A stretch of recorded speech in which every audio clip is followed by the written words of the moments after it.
Langit Jakarta sore itu berwarna jingga keunguan, warna yang selalu Arini sukai. Dari jendela kaca dapurnya yang menghadap taman belakang, ia bisa melihat bunga-bunga bougainville yang ia tanam bersama Bagas, suaminya, merambat dengan riang di pagar putih. Aroma sup iga kesukaan Bagas menguar, berpadu dengan wangi nasi pulen yang baru saja matang di dalam rice cooker. Semuanya terasa sempurna, seperti potongan-potongan mozaik kehidupan bahagia yang telah ia susun dengan teliti selama 7 tahun pernikahannya. Arini tersenyum tipis. Ia merapikan sedikit rambut sebahunya yang tergerai, lalu mematikan kompor. Semua hidangan telah siap di atas meja makan yang terbuat dari kayu jati solid. 3 piring keramik mahal sudah tertata rapi, lengkap dengan sendok dan garpu perak yang berkilauan di bawah cahaya lampu kristal. 3 piring. 1 untuknya, 1 untuk Bagas, dan 1 lagi yang selalu ia siapkan untuk Rania, sepupunya. Ah, Rania. Mengingat nama itu membuat hati Arini menghangat.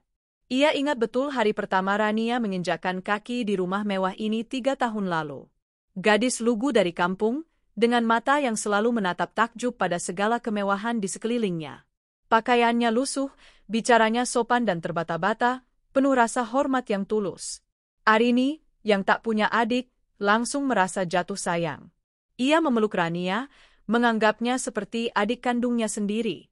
Saat itu, Rania datang ke Jakarta untuk mencari penghidupan.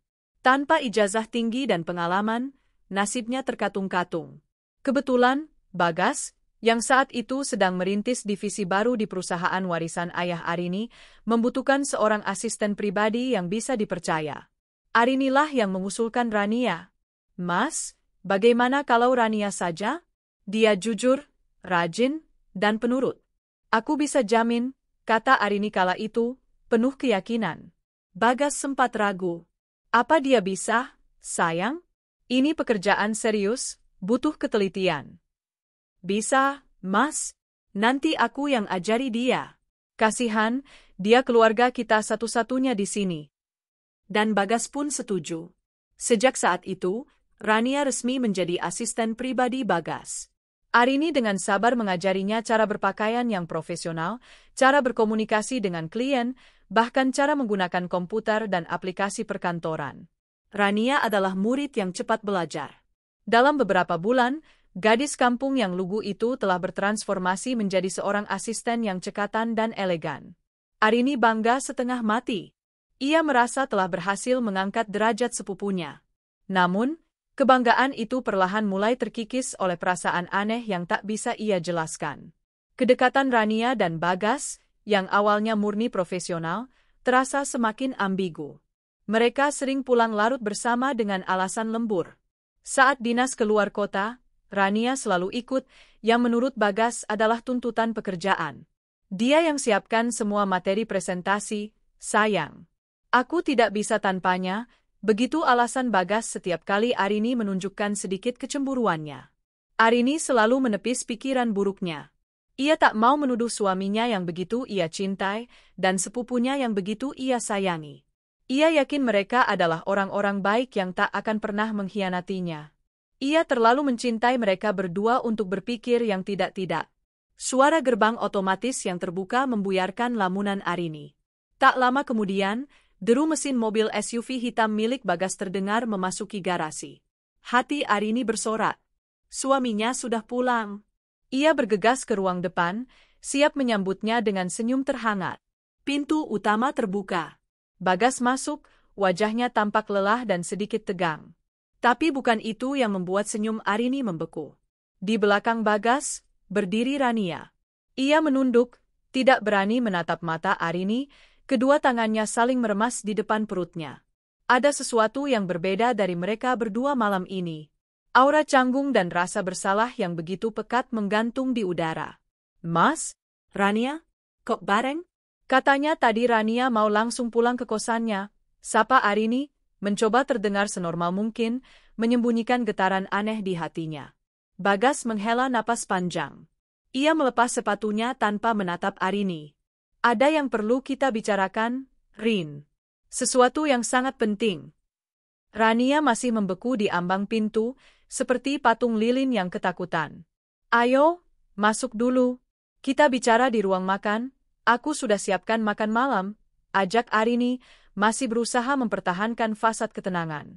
Mereka bertiga berjalan dalam keheningan yang memekakkan telinga menuju ruang makan. Aroma sup iga yang tadi terasa begitu menggoda, kini seolah berubah menjadi bau anyir pengkhianatan. Arini duduk di kursinya, jantungnya berdebar tak karuan. Ia melihat Bagas menarik kursi, bukan untuk dirinya sendiri, tapi untuk Rania. Rania duduk dengan ragu, masih menunduk. "Ada apa, Mas? Kenapa kalian tegang begini?" tanya Arini, suaranya mulai bergetar. Bagas duduk di seberang Arini, di samping Rania. Ia meraih tangan Rania yang gemetar di atas meja, menggenggamnya erat. Pemandangan itu seperti belati yang ditancapkan perlahan ke jantung Arini. Dunianya seakan berhenti berputar. Napasnya tercekat di tenggorokan. "Arini," Bagas memulai, suaranya berat dan serak. "Aku, tidak tahu harus memulai dari mana." Rania mengangkat wajahnya sedikit. Matanya berkaca-kaca, tapi ada kilat aneh di sana. Bukan kilat penyesalan, melainkan penantian. Seolah ia sedang menunggu sebuah vonis.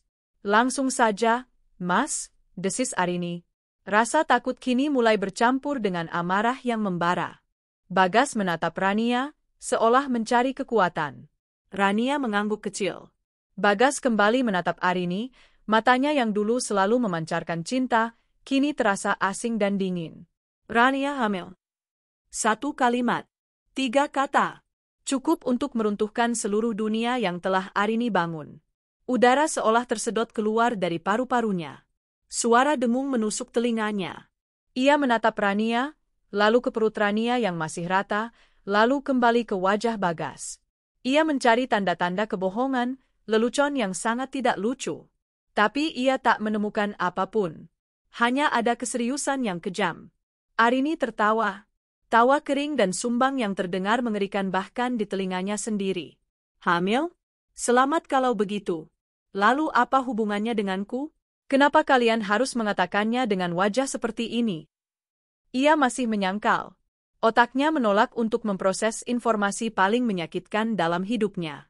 Genggaman tangan Bagas pada Rania semakin erat. "Rin, tolong jangan begini." "Begini bagaimana, Mas? Sepupuku hamil, tentu aku harus memberinya selamat," sergah Arini, suaranya meninggi. "Anak ini..." Bagas berhenti sejenak, menelan ludah. "Anakku." Bum! Bom kedua telah meledak, menghancurkan sisa-sisa pertahanan Arini. Kali ini ia tidak tertawa. Ia hanya diam, menatap kosong ke arah suaminya dan sepupunya. Pria yang ia puja, yang ia layani sepenuh hati. Dan wanita yang ia tolong dari lumpur kemiskinan, yang ia anggap sebagai adiknya sendiri. Mereka berdua duduk di hadapannya, menggenggam tangan, setelah menancapkan pedang pengkhianatan tepat di punggungnya. Rasa sakit yang luar biasa menjalari setiap sel tubuhnya, begitu tajam dan menyiksa hingga ia sulit bernapas. Tapi di balik rasa sakit itu, sesuatu yang lain mulai bangkit. Sesuatu yang dingin, gelap, dan sangat kuat. Kemarahan. "Jadi selama ini," bisik Arini, suaranya nyaris tak terdengar. "Dinas luar kota, lembur sampai larut malam, semua kebohongan itu." Bagas menunduk, tak mampu menjawab. Pengakuannya yang bisu sudah lebih dari cukup. Rania, melihat Arini yang tampak hancur, sepertinya mendapatkan sedikit keberanian. Ia menegakkan duduknya. "Mbak Arini," panggilnya dengan suara yang dibuat sepelan mungkin, seolah penuh penyesalan. "Maafkan kami, Mbak. Kami tidak bermaksud menyakiti Mbak. Kami saling mencintai." "Cinta?" Arini mendengus, kata itu terasa seperti racun di lidahnya. "Kau menyebut perselingkuhan dan pengkhianatan ini cinta, Rania?" "Kami wilaf, Mbak," sambung Bagas cepat. "Tapi sekarang semua sudah terjadi. Ada nyawa yang harus kami pertanggungjawabkan. Karena itu, kami mau menikah." Arini menatap mereka bergantian. Ia hampir tak percaya dengan apa yang didengarnya. Mereka datang ke rumahnya, ke mejanya, mengakui perselingkuhan mereka, dan sekarang mereka meminta izin untuk menikah? Tingkat keberanian dan ketidakbermoralan ini sungguh di luar nalar. "Menikah?" ulang Arini, suaranya kini datar dan dingin. tanpa emosi. Rasa sakitnya telah membeku menjadi bongkahan es di dalam dadanya. Bagas mengangguk dengan cepat, wajahnya penuh harap. Iya, Arini. Aku akan bertanggung jawab. Aku akan menikahi Rania. Aku tahu ini berat untukmu, tapi aku mohon kamu mengerti posisiku. Aku tidak mungkin meninggalkan Rania dalam kondisi seperti ini. Aku harap kamu bisa menerima Rania sebagai madumu. Rania menimpali, nadanya kini lebih percaya diri. Benar, Mbak. Mas Bagas sangat mencintai Mbak. Dia tidak akan meninggalkan Mbak. Kita bisa hidup rukun bertiga. Aku tidak akan merebut posisi Mbak sebagai istri pertama. Arini memejamkan matanya sejenak. Ia menarik napas dalam-dalam, mencoba mengendalikan gempa bumi yang terjadi di dalam dirinya. Mereka pikir ia siapa? Wanita bodoh yang akan menangis terseduh-seduh, lalu dengan pasrah menerima nasibnya untuk dimadu? Mereka pikir cintanya pada Bagas dan sayangnya pada Rania adalah sebuah kelemahan yang bisa mereka eksploitasi? Oh, mereka salah besar. Mereka telah membangunkan seekor singa betina yang sedang tertidur. Saat Arini membuka matanya lagi, tak ada lagi air mata atau kesedihan di sana. Hanya ada kilat baja yang dingin dan menusuk. Ia menatap kedua pengkhianat di depannya dengan tatapan yang belum pernah mereka lihat sebelumnya. Tatapan seorang ratu yang akan menjatuhkan hukuman mati. Kalian pikir, Arini memulai, suaranya tenang namun mematikan, setiap kata diucapkan dengan penekanan yang tajam. Karena aku sangat menyayangi kalian, karena aku sangat mencintai suamiku, aku akan rela dimadu seperti wanita tolol di sinetron. Bagas dan Rania terkejut mendengar nada bicara Arini yang berubah drastis. Kalian datang ke rumahku, duduk di mejaku, memakan makananku, lalu dengan tanpa rasa bersalah memintaku merestui pernikahan kalian. Arini tersenyum sinis. Senyum yang membuat bulu kuduk Bagas dan Rania meremang. Kami harap Mbak bisa merestui dan... Rania ragu-ragu, ia melirik Bagas. Bagas melanjutkan dengan suara pelan, seolah takut. Dan mungkin, karena kita keluarga, kamu bisa membantu sedikit biaya untuk pernikahan kami. Hanya syukuran kecil saja, yang penting sah. Itulah puncaknya. Itulah penghinaan terakhir yang tak bisa Arini tolerir. Mereka tidak hanya mengkhianatinya, mereka juga ingin menggunakan uangnya untuk merayakan pengkhianatan itu. Arini tertawa terbahak-bahak. Tawa yang keras, dingin, dan penuh dengan cemoohan. Tawa itu menggema di ruang makan yang mewah, membuat Bagas dan Rania pucat pasi. Setelah tawanya reda, Arini mencondongkan tubuhnya ke depan. Matanya menatap lurus ke arah Bagas. Dengar baik-baik, Bagas, desisnya. Pernikahan ini, aku tidak akan pernah merestuinya. Madu, aku lebih baik mati daripada berbagi suami dengan seorang pengkhianat. Ia lalu mengalihkan pandangannya pada Rania, yang kini gemetar ketakutan. Dan kau, Rania, ular yang kuambil dari lumpur dan kusimpan di dalam rumahku. Beraninya kau meminta uangku untuk membiayai pernikahan harammu. Arini berdiri dari kursinya. Gerakannya anggun namun penuh dengan aura mengintimidasi. Kalian salah besar jika mengira aku lemah. Ia berjalan ke ujung meja, mengambil ponselnya. Dengan beberapa sentuhan cepat, ia menelepon seseorang.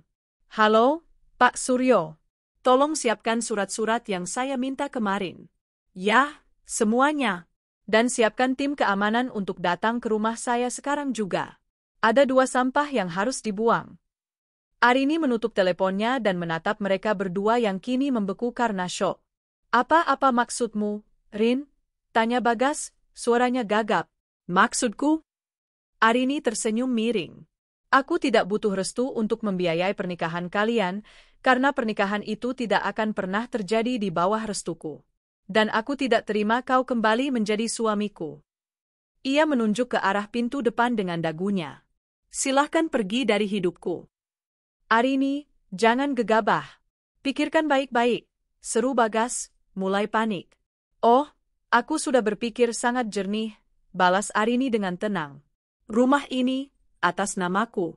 Mobil yang kau pakai, atas namaku. Kartu kredit di dompetmu, fasilitas dari perusahaanku. Dan perusahaan itu? Arini berhenti sejenak, menikmati ekspresi ketakutan di wajah Bagas. Itu warisan dari almarhum ayahku yang aku bangun kembali dengan keringat dan air mataku sendiri. Kau di sana hanya seorang direktur yang kugaji. Wajah Bagas berubah seputih kertas. Ia akhirnya menyadari kesalahannya. Ia telah meremehkan wanita yang selama ini menjadi sumber dari semua kemewahan yang ia nikmati. Tinggalkan uangku. Tinggalkan perusahaanku. Tinggalkan rumahku. Perintah Arini, suaranya sedingin es di kutub utara. Pergi sekarang juga dengan gundikmu. Mbak tolong, Mbak. Rania mulai menangis, memelas. Aku sedang hamil, Mbak. Kasihanilah anak ini. Anak itu bukan urusanku. Itu adalah buah dari perzinahan kalian. Urus sendiri, jawab Arini tanpa belas kasihan. Dulu aku memang mengasihanimu, Rania. Tapi kau membalas air susu dengan air tuba. Rasa kasihan itu sudah mati. Suara mobil terdengar berhenti di depan rumah. Tim keamanan yang dipanggil Arini telah tiba. Waktu kalian habis, kata Arini. Pergi dengan terhormat selagi bisa, atau kalian akan diseret keluar seperti binatang. Bagas menatap Arini dengan tatapan tak percaya, bercampur amarah dan penyesalan yang terlambat. Ia tak menyangka istri yang selama ini ia kenal lembut dan penurut bisa berubah menjadi sedingin dan sekejam ini. Ia bangkit, menarik tangan Rania yang masih menangis. Kau akan menyesal, Arini, ancam Bagas. Arini hanya tersenyum tipis. Tidak, kalian yang akan menyesal. Saat Bagas dan Rania berjalan gontai melewati Arini menuju pintu keluar, Arini membisikkan kalimat terakhirnya, sebuah janji yang akan ia pegang teguh. Dan kupastikan kalian berdua akan hancur. Pintu pun tertutup. Arini ditinggal sendirian di dalam istananya yang kini terasa hampa. Sup iga di atas meja sudah mendingin. Tak ada air mata yang jatuh dari pelupuk matanya. Yang ada hanyalah api dendam yang mulai menyala, membakar habis semua sisa cinta dan kasih sayang di hatinya. Ini bukanlah akhir.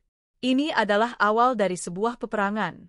Dan ia, Arini Wijaya, bersumpah akan keluar sebagai pemenangnya. Keheningan yang ditinggalkan oleh Bagas dan Rania terasa lebih memekakkan daripada teriakan manapun. Arini masih berdiri terpaku di tengah ruang makan, napasnya memburu, adrenalin masih mengalir deras di pembuluh darahnya. Aroma sup iga yang mendingin kini terasa seperti bau busuk kematian, kematian sebuah pernikahan, kematian sebuah kepercayaan, kematian sebuah keluarga. Ia menatap meja makan yang tadinya ia siapkan dengan penuh cinta. 3 piring. 1 untuknya, ratu di istananya sendiri. 1 untuk raja yang ternyata seorang pengkhianat. Dan 1 lagi untuk putri ular yang ia pelihara tanpa sadar. Dengan gerakan lambat dan mekanis, Arini meraih piring milik Bagas, lalu piring milik Rania. Ia berjalan ke tempat sampah di dapur dan tanpa ragu, membanting kedua piring keramik mahal itu hingga pecah berkeping-keping. Suara pecahan itu seolah memecah keheningan, menjadi jeritan hatinya yang tak bisa ia suarakan. Ia tidak menangis. Air mata terasa seperti kemewahan yang tidak ia miliki saat ini. Menangis berarti menyerah pada rasa sakit, dan ia menolak untuk memberikannya kemenangan itu. Rasa sakit ini tidak akan menghancurkannya. Ia akan menempa rasa sakit ini menjadi pedang. Langkah pertamanya adalah membersihkan jejak mereka. Bukan hanya dari rumahnya, tapi dari hidupnya. Kakinya membawanya menaiki tangga marmer menuju kamar utama. Ruangan luas yang menjadi saksi bisu cinta dan kebahagiaan mereka selama 7 tahun. Di sudut ruangan, parfum Bagas yang biasa ia pakai masih tercium samar. Di atas tempat tidur ukuran king size itu, ia masih bisa membayangkan tawa mereka. Semua itu terasa seperti ilusi. Kenangan manis itu kini telah teracuni, berubah menjadi hantu-hantu yang mengejek kebodohannya. Arini membuka lemari pakaian raksasa yang terbuat dari kayu ek. Di satu sisi, berjejer rapi koleksi pakaian dan tas mahalnya. Di sisi lain, tergantung kemeja-kemeja Bagas yang selalu ia setrika sendiri, jas-jas mahal yang ia belikan, dan dasi-dasi sutra yang ia pilihkan untuknya. Dengan wajah tanpa ekspresi, ia menarik keluar semua pakaian Bagas. Bukan untuk dilipat rapi dan dimasukkan ke dalam koper. Ia menyeretnya keluar, melemparkannya ke lantai hingga menumpuk seperti gundukan sampah. Kemudian ia pergi ke gudang, mengambil beberapa kantong sampah hitam ukuran besar. Satu persatu, ia memasukkan semua milik Bagas ke dalamnya. Jas Brioni, kemeja Zekna, sepatu Salvatore Ferragamo, semua yang pernah ia berikan dengan cinta, kini ia masukkan ke dalam kantong sampah dengan perasaan jijik. Setiap helai kain seolah membisikkan sebuah kebohongan, setiap aroma parfum mengingatkannya pada pelukan palsu. Ia menemukan sebuah kotak berisi jam tangan mewah yang ia berikan saat ulang tahun pernikahan kelima mereka. Tanpa ragu, ia melemparkannya ke dalam kantong yang sama. Benda-benda ini bukan lagi simbol cinta, melainkan artefak pengkhianatan. Setelah 3 kantong sampah besar terisi penuh, ia menyeretnya keluar kamar dan meninggalkannya di dekat pintu utama, siap untuk dibuang. Kamar itu kini terasa lebih luas, lebih dingin, namun juga lebih bersih. Separuh dari ruangan itu kini kosong, sama seperti separuh hatinya yang telah direnggut paksa. Ia menatap pantulan dirinya di cermin besar. Wajahnya pucat, matanya memancarkan kekosongan yang menakutkan, namun di bawah permukaan itu, ada api yang berkobar. Api yang menuntut pembalasan. Malam ini, sisi lembut dari Arini Wijaya telah mati. Yang tersisa adalah seorang CEO, seorang petarung, seorang wanita yang tidak akan tunduk. Ia mengambil ponselnya. Waktu menunjukkan pukul 10 malam, tapi ia tidak peduli. Ia mencari sebuah nama di kontaknya, Budi Santoso. Pengacara kepercayaan keluarganya sejak zaman ayahnya, seorang pria parubaya yang tajam dan setia, yang sudah ia anggap seperti pamannya sendiri. Telepon berdering 3 kali sebelum diangkat. Halo? Suara serak khas Pak Budi terdengar di seberang. Selamat malam, Pak Budi. Maaf mengganggu. Ini Arini. Suara Arini terdengar sangat tenang, hampir terlalu tenang, hingga terasa ganjil. Arini? Ya ampun, Nak. Tumben sekali menelepon semalam ini. Ada masalah? Nada suara Pak Budi langsung berubah serius. Ia tahu Arini bukan tipe orang yang akan menelepon tanpa alasan mendesak. Arini berjalan ke arah jendela, menatap taman yang gelap di luar. Saya mau mengajukan gugatan cerai terhadap Bagas, ucapnya langsung, tanpa basa-basi. Hening sejenak di seberang sana. Pak Budi jelas terkejut. Cerai? Apa yang terjadi, Nak? Bukankah kalian baik-baik saja? Itu yang saya kira, jawab Arini dingin. Malam ini, dia membawa pulang asistennya, Rania. Sepupu saya. Dia bilang Rania hamil anaknya. Mereka meminta restu saya untuk menikah, dan meminta saya membiayai pernikahan mereka. Arini menceritakan kronologi kejadian dengan ringkas, jelas, dan tanpa isak tangis. Ia melaporkan fakta, seolah sedang memaparkan masalah bisnis dalam rapat dewan direksi. Nada suaranya yang datar dan terkendali justru membuat cerita itu terdengar 100 kali lebih mengerikan. Terdengar helaan napas berat dari Pak Budi. Anak tidak tahu diuntung, geramnya. Saya selalu curiga dengan ambisinya yang terlalu besar. Maafkan saya, Arini. Apa yang sudah kamu lakukan? Saya sudah mengusir mereka berdua dari rumah, jawab Arini. Saya mau proses perceraian secepat mungkin. Dan saya mau memastikan dia tidak mendapatkan sepeser pun dari harta saya. Bagus, puji Pak Budi, nadanya kini beralih menjadi profesional dan tajam. Ayahmu sangat bijaksana. Semua aset utama atas namamu dan perusahaan induk Wijaya Group, kan? Rumah, mobil, saham mayoritas. Benar, Pak. Bagas tidak memiliki hak hukum atas semua itu. Bagus sekali. Itu mempermudah segalanya. Tapi ada satu medan perang yang harus kita siapkan dengan matang, perusahaan, kata Pak Budi. Dia menjabat sebagai direktur operasional. Kita tidak bisa memecatnya begitu saja tanpa alasan yang kuat secara hukum korporasi. Dia bisa menuntut balik. Arini sudah menduga ini. Lalu apa langkah kita, Pak? Besok pagi, hal pertama yang harus kamu lakukan sebagai CEO adalah mengeluarkan memo internal. Bekukan semua akses Bagas. Kartu akses kantor, email perusahaan, semua akun yang terhubung dengan sistem kita. Cabut fasilitas mobil perusahaan dan kartu kredit korporat atas namanya. Segel ruang kerjanya. Akan saya lakukan. Kedua, lanjut Pak Budi, saya akan segera menyiapkan surat panggilan untuk rapat umum pemegang saham luar biasa, RUPSLB.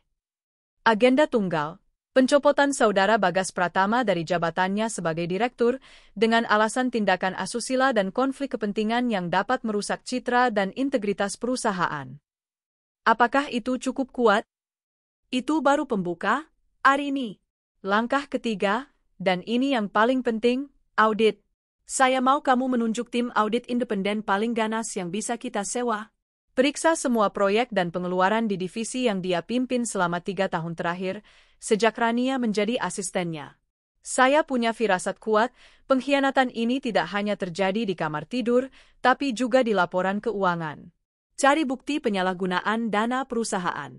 Perjalanan dinas fiktif, penggelembungan biaya, proyek yang dialihkan ke vendor abal-abal. Kita akan menjeratnya bukan hanya dengan pasal perdata, tapi juga pidana. Sebuah senyum tipis yang dingin terukir di bibir Arini. Saya mengerti, Pak. Kita akan menghancurkannya secara profesional. Tepat. Dan untuk Rania, kirimkan surat pemecatan besok pagi juga. Alasannya, pelanggaran etika berat dan hubungan tidak pantas dengan atasan yang menimbulkan konflik kepentingan. Itu lebih dari cukup. Terima kasih, Pak Budi. Anda tahu saya sangat mempercayai Anda. Tentu saja, Nak. Ayahmu menitipkanmu padaku. Sekarang tidurlah. Kamu butuh energi untuk perang besok. Jangan tunjukkan kesedihanmu di depan siapapun. Tunjukkan pada mereka siapa Arini Wijaya yang sebenarnya. Panggilan berakhir. Arini merasa sedikit lebih kuat. Rencana yang jelas memberinya tujuan. Ia tidak lagi merasa seperti korban yang tersudut, melainkan seorang jenderal yang sedang menyusun strategi perang. Ia tidak kembali ke kamar utama. Kamar itu sudah ternoda. Ia masuk ke salah satu kamar tamu yang jarang terpakai, membawa serta piyamanya. Saat ia merebahkan diri di tempat tidur yang terasa asing, barulah rasa sakit itu kembali menerjangnya dengan kekuatan penuh. Bayangan wajah Bagas saat pertama kali menyatakan cinta, janji-janjinya di altar pernikahan, semua berkelebat di benaknya. Diikuti oleh bayangan wajah Rania yang lugu saat pertama kali datang, memanggilnya, Mbak, dengan penuh hormat. Dadanya terasa sesak. Sebuah air mata akhirnya berhasil lolos dari sudut matanya, mengalir panas di pipinya. Tapi hanya satu. Air mata terakhir untuk masa lalunya. Ia menghapusnya dengan kasar. Kesedihan ini adalah bahan bakar. Setiap tetes sakit akan ia ubah menjadi kekuatan. Arini tidak tidur semalaman. Ia hanya memejamkan mata, menyusun setiap langkah yang akan ia ambil, setiap kata yang akan ia ucapkan. Ia memutar ulang setiap kemungkinan dan mempersiapkan balasan untuk setiap serangan. Ketika fajar pertama menyingsing di ufuk timur, membiaskan cahaya keemasan ke dalam kamar, Arini sudah bangkit. Ia mandi dan bersiap. Ia memilih setelan kerja paling tajam yang ia miliki, blazer hitam berpotongan tegas, kemeja sutra putih bersih, dan celana bahan yang jatuh sempurna. Riasannya sempurna, dengan lipstik merah menyala yang menjadi satu-satunya warna di antara pakaian monokromnya. Itu adalah warna perang. Ia berdiri di depan cermin. Yang menatapnya kembali bukan lagi seorang istri yang patah hati. Yang ada di sana adalah ratu dari kerajaan Wijaya Group, dengan tatapan mata sedingin baja, siap merebut kembali tahtanya dan menghukum semua pengkhianat yang berani merongrong kekuasaannya. Ia mengambil tas kerjanya, berjalan menuruni tangga dengan langkah mantap. Ia melewati 3 kantong sampah hitam di dekat pintu tanpa meliriknya sedikit pun.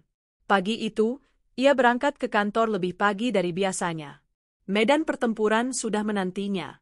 Menara Wijaya Group menjulang gagah di jantung kawasan bisnis Jakarta, sebuah monolit kaca dan baja yang berkilauan di bawah cahaya fajar.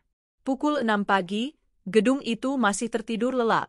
Hanya beberapa petugas kebersihan dan tim keamanan yang bergerak dalam kesunyian.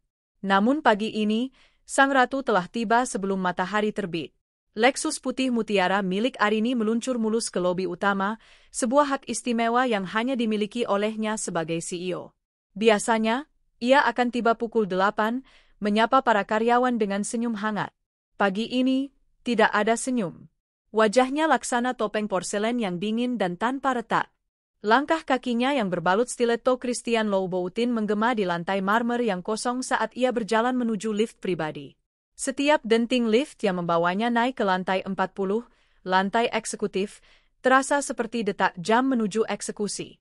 Pintu lift terbuka, menyajikan pemandangan kantornya yang luas dengan dinding kaca dari lantai ke langit-langit, memperlihatkan panorama Jakarta yang mulai menggeliat. Ini adalah singgasananya. Tempat di mana ayahnya pernah memimpin dan kini menjadi miliknya. Selama beberapa tahun terakhir, ia membiarkan Bagas ikut bertakhta di sisinya. Sebuah kesalahan fatal yang tidak akan pernah ia ulangi. Arini tidak duduk di kursi kerjanya yang empuk. Ia berdiri di depan jendela raksasa, menatap kerajaannya. Dari ketinggian ini, mobil-mobil di bawah tampak seperti serangga. Manusia tampak kecil dan tidak berarti. Pemandangan itu memberinya perspektif. Masalah pribadinya, sebesar apapun rasanya, harus ia kelola dengan strategi dingin seorang jenderal, bukan dengan air mata seorang istri yang dikhianati. Tindakan pertamanya bukanlah membuka laptop atau memeriksa laporan. Ia mengangkat gagang interkom di mejanya, suaranya tajam dan jernih memecah keheningan pagi. Tolong sambungkan saya ke Ridwan, Kepala Divisi IT, dan Tirtayasa, Kepala Keamanan. Minta mereka segera ke ruangan saya dalam 5 menit. Ini darurat. Kurang dari 5 menit, kedua pria itu sudah berdiri di depan pintu ruangannya dengan wajah tegang dan penuh tanda tanya. Ridwan, seorang jenius IT berusia 30-an dengan kacamata tebal, dan Tirtayasa, mantan perwira militer berbadan tegap yang kesetiaannya pada keluarga Wijaya tidak perlu diragukan. Selamat pagi. Silakan duduk, kata Arini tanpa basa-basi, menunjuk ke sofa di sudut ruangannya. Saya tidak akan membuang waktu kalian.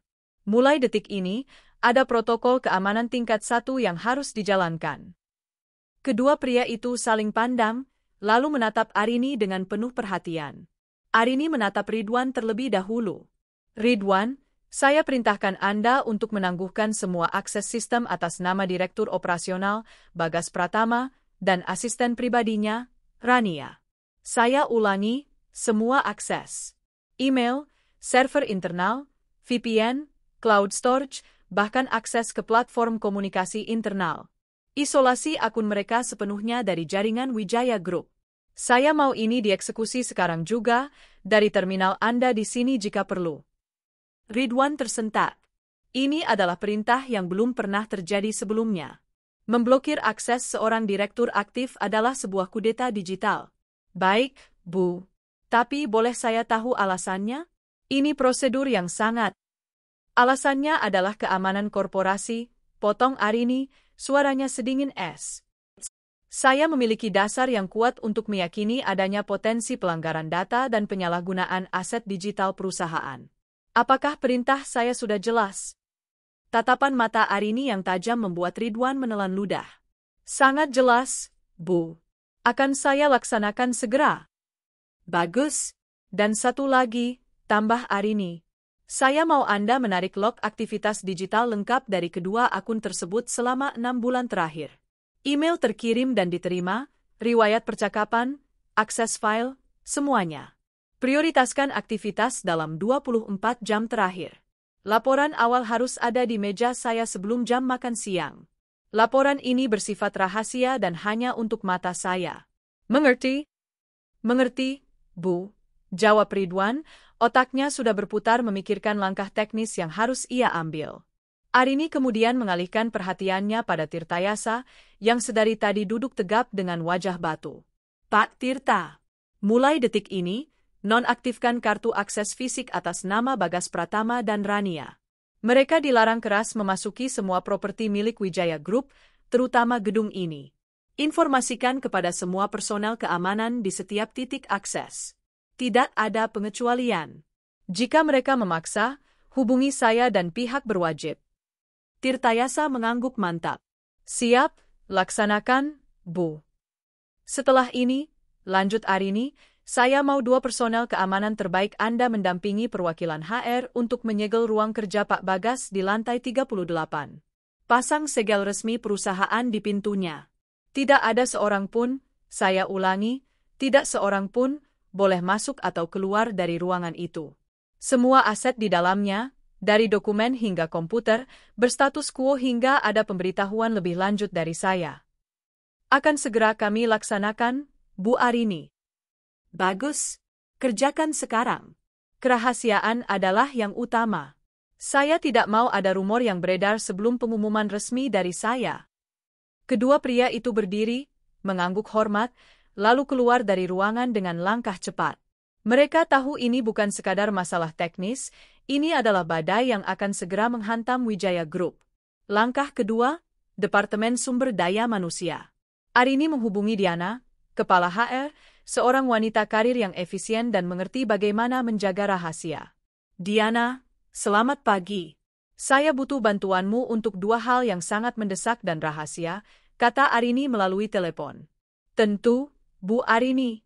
Apa yang bisa saya bantu?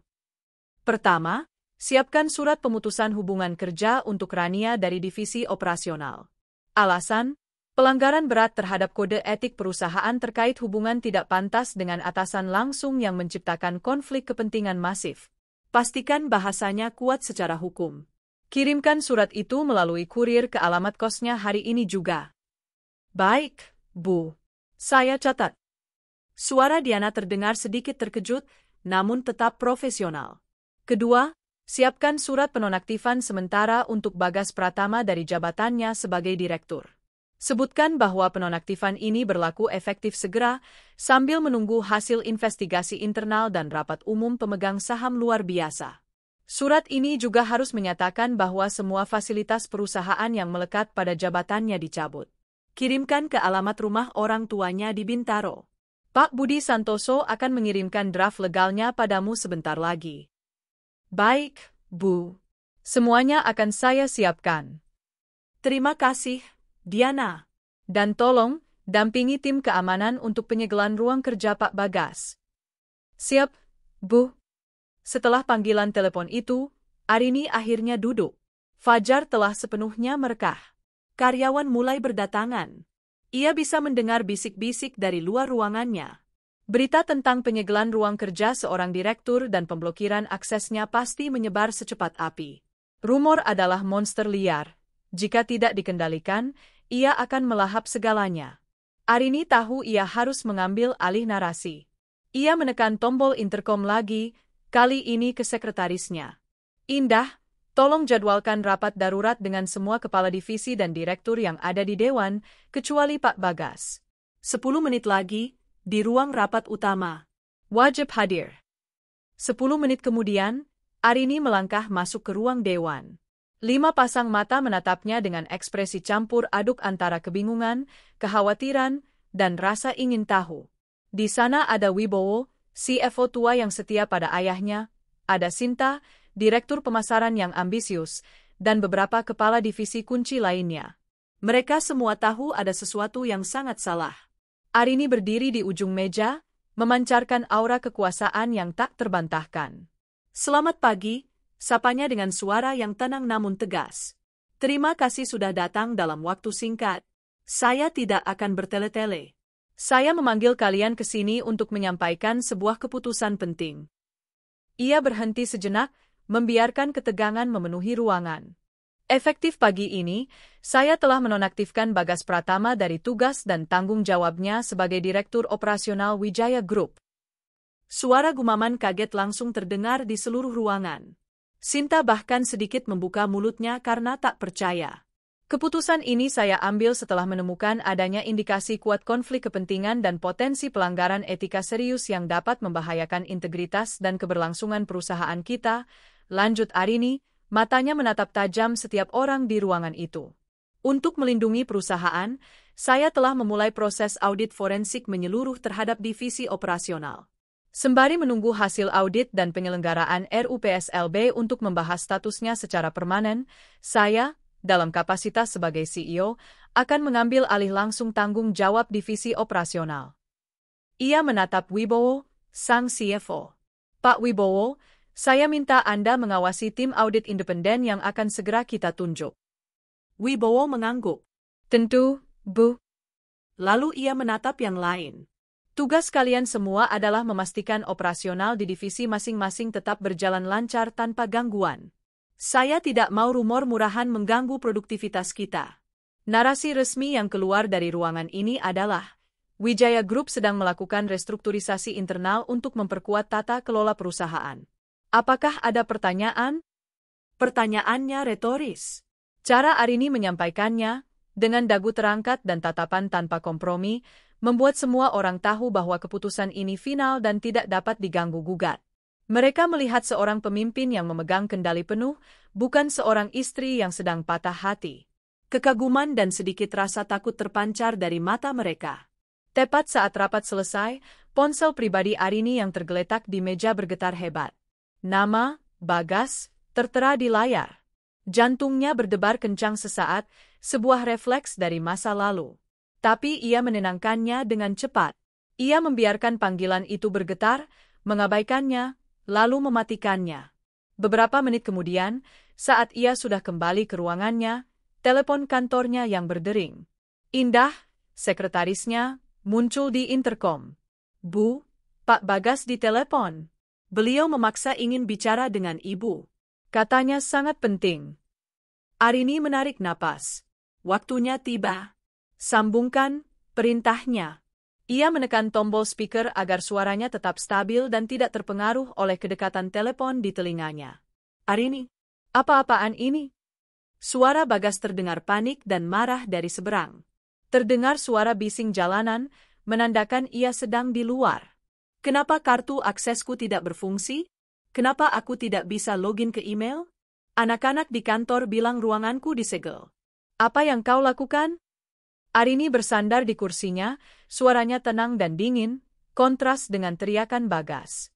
Selamat pagi, Pak Bagas. Saya rasa Anda belum menerima memo resmi dari HR. Memo apa? Jangan main-main denganku, Arini. Ini perusahaan kita. Anda salah, balas Arini tajam. Ini perusahaanku. Dan sesuai memo yang sedang dalam perjalanan ke alamat orang tua Anda telah dinonaktifkan dari seluruh fasilitas dan jabatan di Wijaya Group, terhitung sejak pagi ini. Apa? Kau tidak bisa melakukan ini padaku. Aku ini direktur. Aku membangun divisi itu dari nol, teriak Bagas, suaranya syarat dengan amarah dan ketidakpercayaan. Status Anda adalah direktur nonaktif yang sedang dalam penyelidikan internal atas dugaan pelanggaran berat, jelas Arini, seolah sedang membacakan sebuah laporan. Adapun hak-hak Anda hanya berhak untuk diam dan menunggu surat panggilan resmi dari tim kuasa hukum saya, baik untuk urusan perusahaan maupun urusan pribadi. Urusan pribadi? Kau mencampur-adukan urusan pribadi dengan pekerjaan. Ini tidak profesional. Arini tertawa kecil, tawa tanpa humor yang membuat bulu kuduk berdiri. Tidak profesional? Anda bicara tentang profesionalisme? Anda, yang menghamili asisten pribadi Anda sendiri, yang notabene adalah sepupu istri Anda, lalu datang meminta uang istri Anda untuk menikahi selingkuhan Anda? Jika ada yang tidak profesional di sini, itu adalah Anda, Bagas. Keheningan melanda sejenak. Bagas jelas terkejut dengan serangan balik yang begitu telak. Dengarkan saya baik-baik, lanjut Arini, nadanya kini turun menjadi bisikan mematikan. Setiap upaya Anda untuk menghubungi saya secara pribadi akan saya anggap sebagai gangguan. Setiap upaya Anda untuk memasuki properti perusahaan akan dianggap sebagai pelanggaran hukum. Paham? Kau akan menyesal melakukan ini, Arini. Desis Bagas, nadanya berubah menjadi ancaman. Oh, saya tidak ragu. Tapi yang akan menyesal lebih dalam adalah Anda, jawab Arini. Selamat tinggal, Pak Bagas. Tanpa menunggu balasan, Arini memutus sambungan telepon. Ia mematikan speaker dan duduk dalam keheningan. Pertarungan pertama telah usai. Ia berhasil memukul telak lawannya. Tapi adrenalin kemenangan itu segera digantikan oleh rasa lelah yang luar biasa. Beban dari pengkhianatan itu masih ada, berat menekan pundaknya. Tepat sebelum jam makan siang, Ridwan dari IT masuk ke ruangannya membawa sebuah tablet. Wajahnya tampak serius. Sesuai perintah Ibu, ini laporan awal aktivitas digital Pak Bagas, katanya pelan. Ada sesuatu yang harus Ibu lihat. Arini mengambil tablet itu. Ridwan sudah menyorot beberapa anomali. Pertama, ada beberapa transfer data dalam jumlah besar dari server internal ke sebuah akun cloud pribadi tadi malam setelah Bagas meninggalkan rumahnya. Dia mencoba mencuri data perusahaan. Kedua, Ada jejak email yang dihapus, yang berhasil dipulihkan oleh tim Ridwan. Isinya adalah korespondensi Bagas dengan beberapa vendor yang tidak terdaftar secara resmi, membahas skema kickback untuk sebuah proyek. Namun bukan itu yang membuat napas Arini tercekat. Ridwan menunjukkan satu folder berisi konfirmasi pemesanan. Sebuah perjalanan ke Maladewa, bukan Bali, 2 bulan lalu. Tertera sebagai perjalanan dinas tinjauan investasi properti. Tapi rinciannya menunjukkan pemesanan satu villa di atas air untuk 2 orang, lengkap dengan paket honeymoon, makan malam romantis, dan spa pasangan. Nama tamunya, Bagas Pratama dan Rania. Dibayar lunas menggunakan kartu kredit korporat platinum milik Bagas. Di sanalah buktinya. Hitam di atas putih.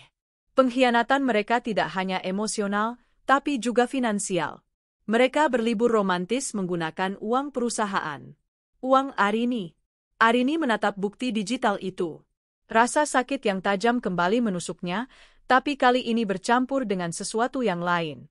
Kepuasan yang dingin dan kelam. Ini bukan lagi sekadar kasus perselingkuhan. Ini adalah penipuan.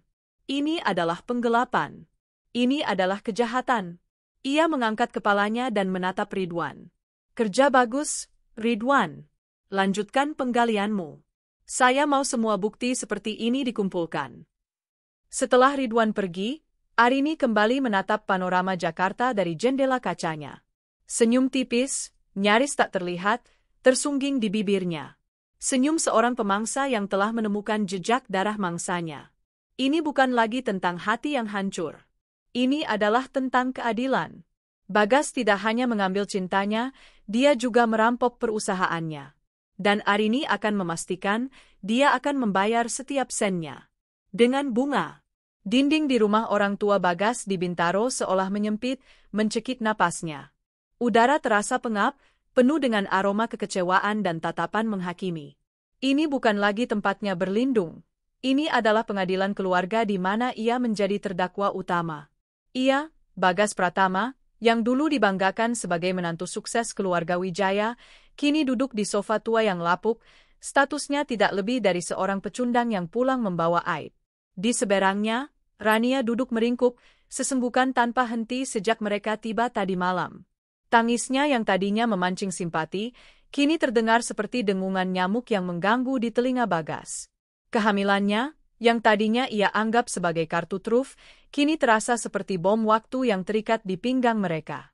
Sudah, diam, bentak Bagas akhirnya, amarah dan frustrasinya meledak. Tangisanmu tidak akan mengubah apa-apa. Rania terkesiap, tangisnya berhenti seketika, digantikan oleh tatapan takut. Tapi, Mas, kita harus bagaimana? Aku takut. Takut? Seharusnya kau takut dari dulu, sahut suara tajam dari arah dapur. Ibu Bagas, Lastri, muncul membawa nampan berisi 2 gelas teh tawar. Ia meletakkan nampan itu di meja dengan kasar hingga tehnya sedikit tumpah. Matanya menatap Rania dengan kebencian yang tak terselubung. Dasar perempuan kampung tidak tahu diri. Diberi hati malah minta jantung. Lihat sekarang akibatnya. Anakku hancur gara-gara kamu. Bu, sudah, sela Bagas. Sudah bagaimana? Ibu tidak pernah menyangka akan punya menantu modal begini.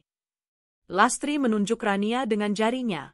Penggoda, perusak rumah tangga orang. Dan kau ini sepupunya Arini, kan? Lebih biadab lagi. Rania kembali terisak, kali ini lebih pelan. Bagas memijat pelipisnya yang berdenyut. Ia merasa seperti terjebak dalam neraka. Diusir dari istananya sendiri, hanya untuk mendarat di neraka lain yang ia sebut rumah masa kecil.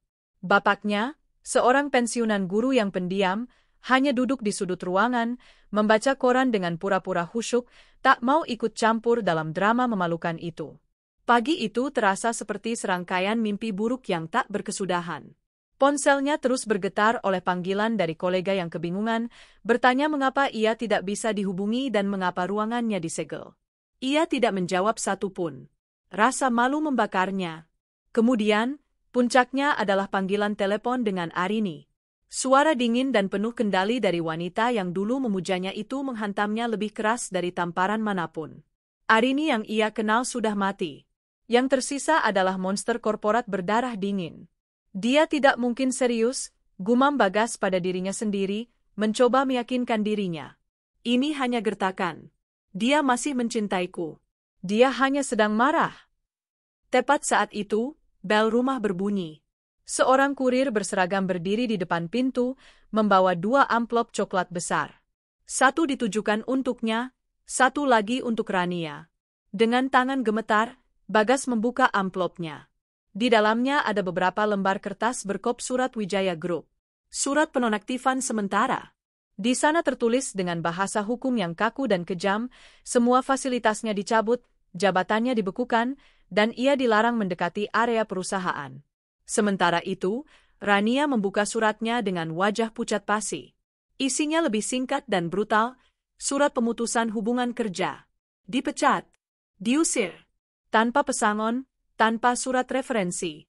Alasannya terpampang jelas, pelanggaran etika berat.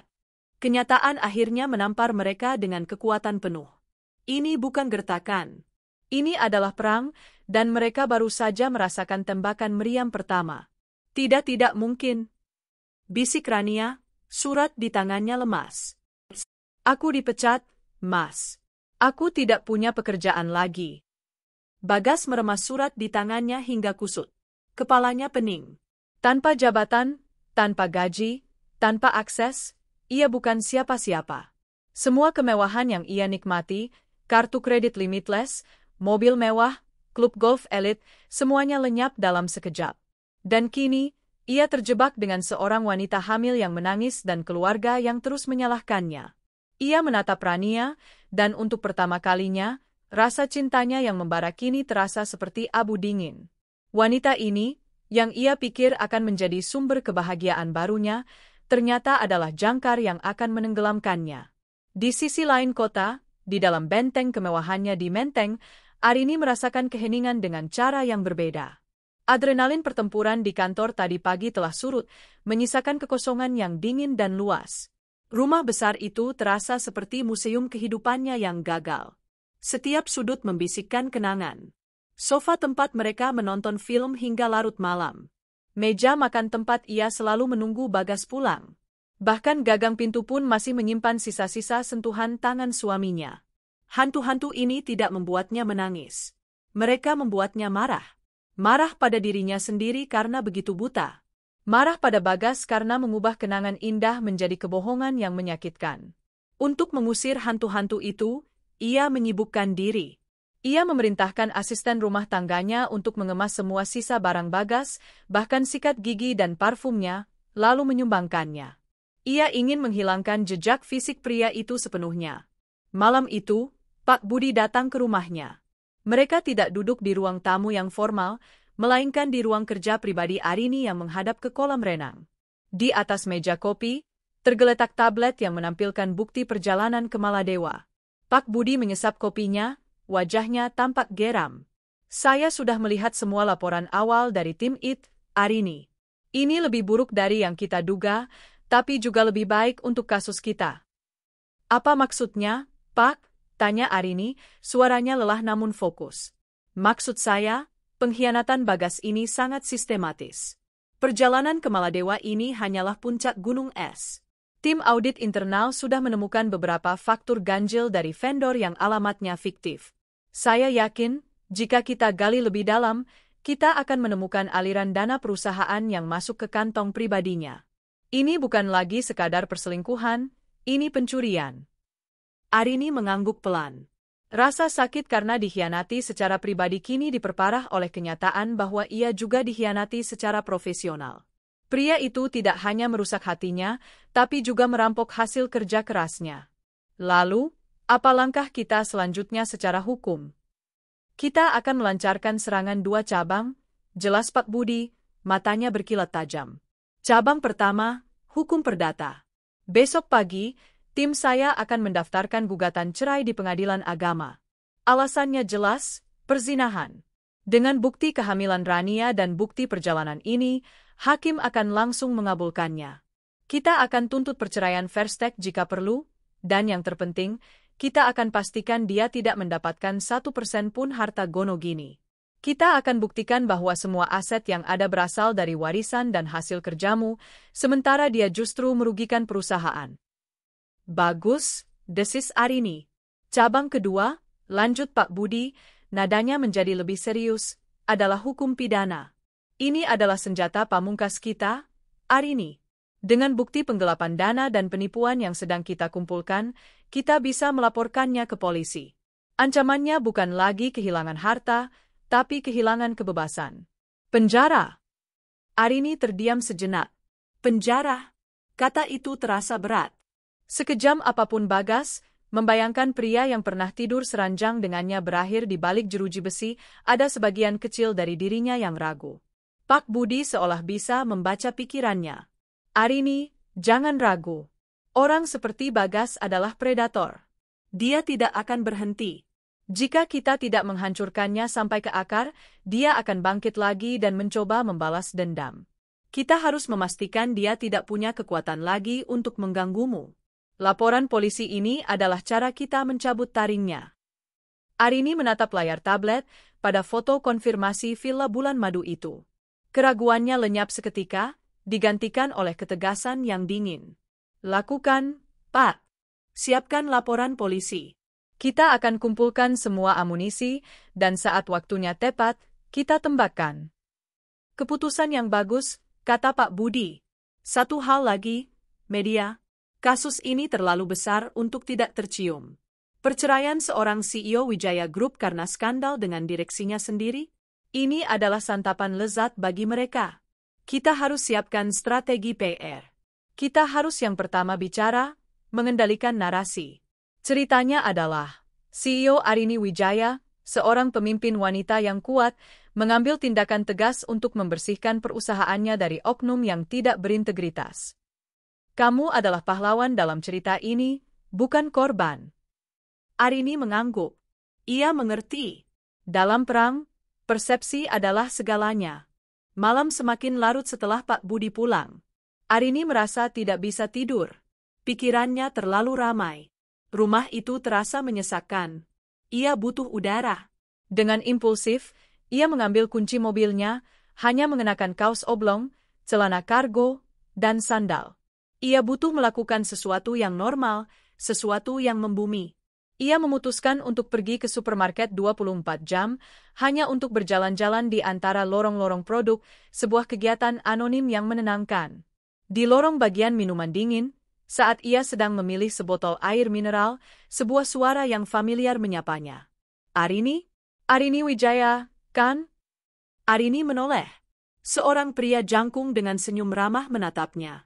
Ia butuh beberapa detik untuk mengenali wajah itu, wajah dari masa lalunya yang terkubur dalam tumpukan kenangan pernikahan. Reza? Bisiknya tak percaya. Reza Gunawan? Pria itu tertawa. Wah, ingatanmu masih bagus. Apa kabar? Sudah 8 tahun, mungkin. Reza, sahabatnya di masa kuliah. Partnernya dalam mengerjakan tugas-tugas arsitektur yang mustahil hingga larut malam. Pria yang diam-diam selalu menatapnya dengan cara yang berbeda, cara yang baru ia sadari bertahun-tahun kemudian. Hubungan mereka merenggang dan akhirnya putus setelah Arini mulai serius dengan Bagas. Kabar baik, jawab Arini, sebuah kebohongan otomatis. Kamu sendiri bagaimana? Kelihatannya sukses. Hanya arsitek biasa, kata Reza merendah. Ia menatap Arini lekat-lekat, senyumnya sedikit memudar. Kamu baik-baik saja? Maaf, tapi kamu kelihatan sangat lelah. Pertanyaan tulus itu, tanpa agenda atau motif tersembunyi, hampir meruntuhkan pertahanan Arini. Untuk sesaat, ia ingin menceritakan semuanya. Tapi ia menahannya. Hanya minggu yang panjang di kantor. Kamu tahu, dunia korporat. Reza mengangguk mengerti, meskipun ia tampak tidak sepenuhnya percaya. Aku turut prihatin. Oh ya, ini? Ia menyodorkan kartu namanya. Nomorku masih sama, seandainya kamu butuh teman ngobrol atau sekadar minum kopi untuk mengenang masa lalu. Jangan sungkan. Arini menerima kartu nama itu. Terima kasih, Reza. Tentu, kapan-kapan kita harus reuni. Setelah obrolan singkat itu, mereka berpisah. Arini membayar air mineralnya dan kembali ke mobil.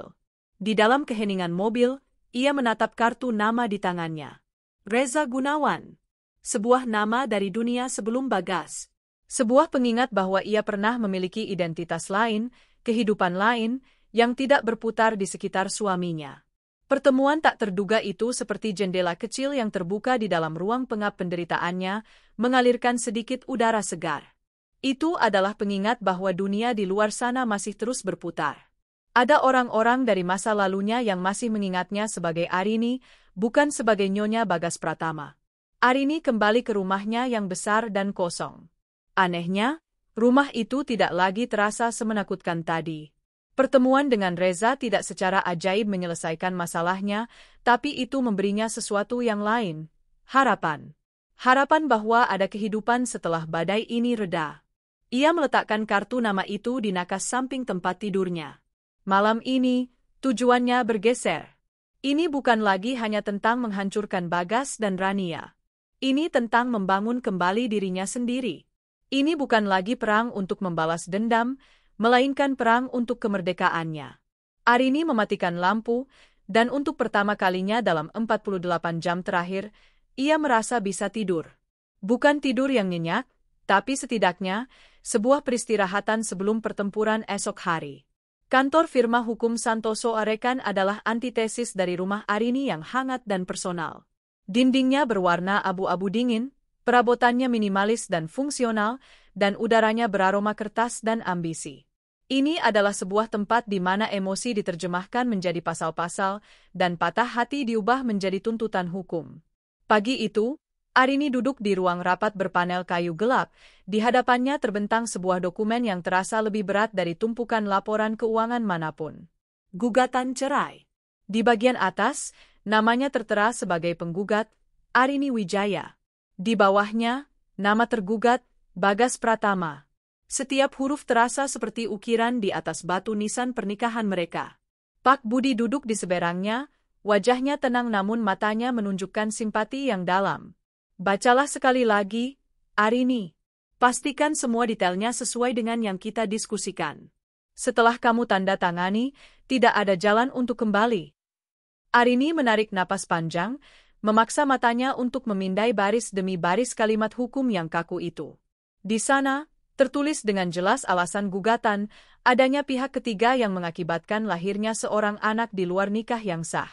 Ada juga lampiran bukti-bukti awal, salinan laporan medis yang entah bagaimana berhasil didapatkan oleh tim Pak Budi yang mengkonfirmasi kehamilan Rania, dan cetakan berwarna dari bukti pemesanan Villa Honeymoon di Maladewa. Setiap lembar bukti terasa seperti sayatan baru di lukanya. Ini adalah momen surreal. Mengakhiri 7 tahun kebersamaan, tawa, dan mimpi di atas selembar kertas bermaterai. Sebagian dari dirinya berteriak, memprotes finalitas dari tindakan ini. Bagian itu adalah Arini yang lama, Arini yang naif, yang masih percaya pada dongeng.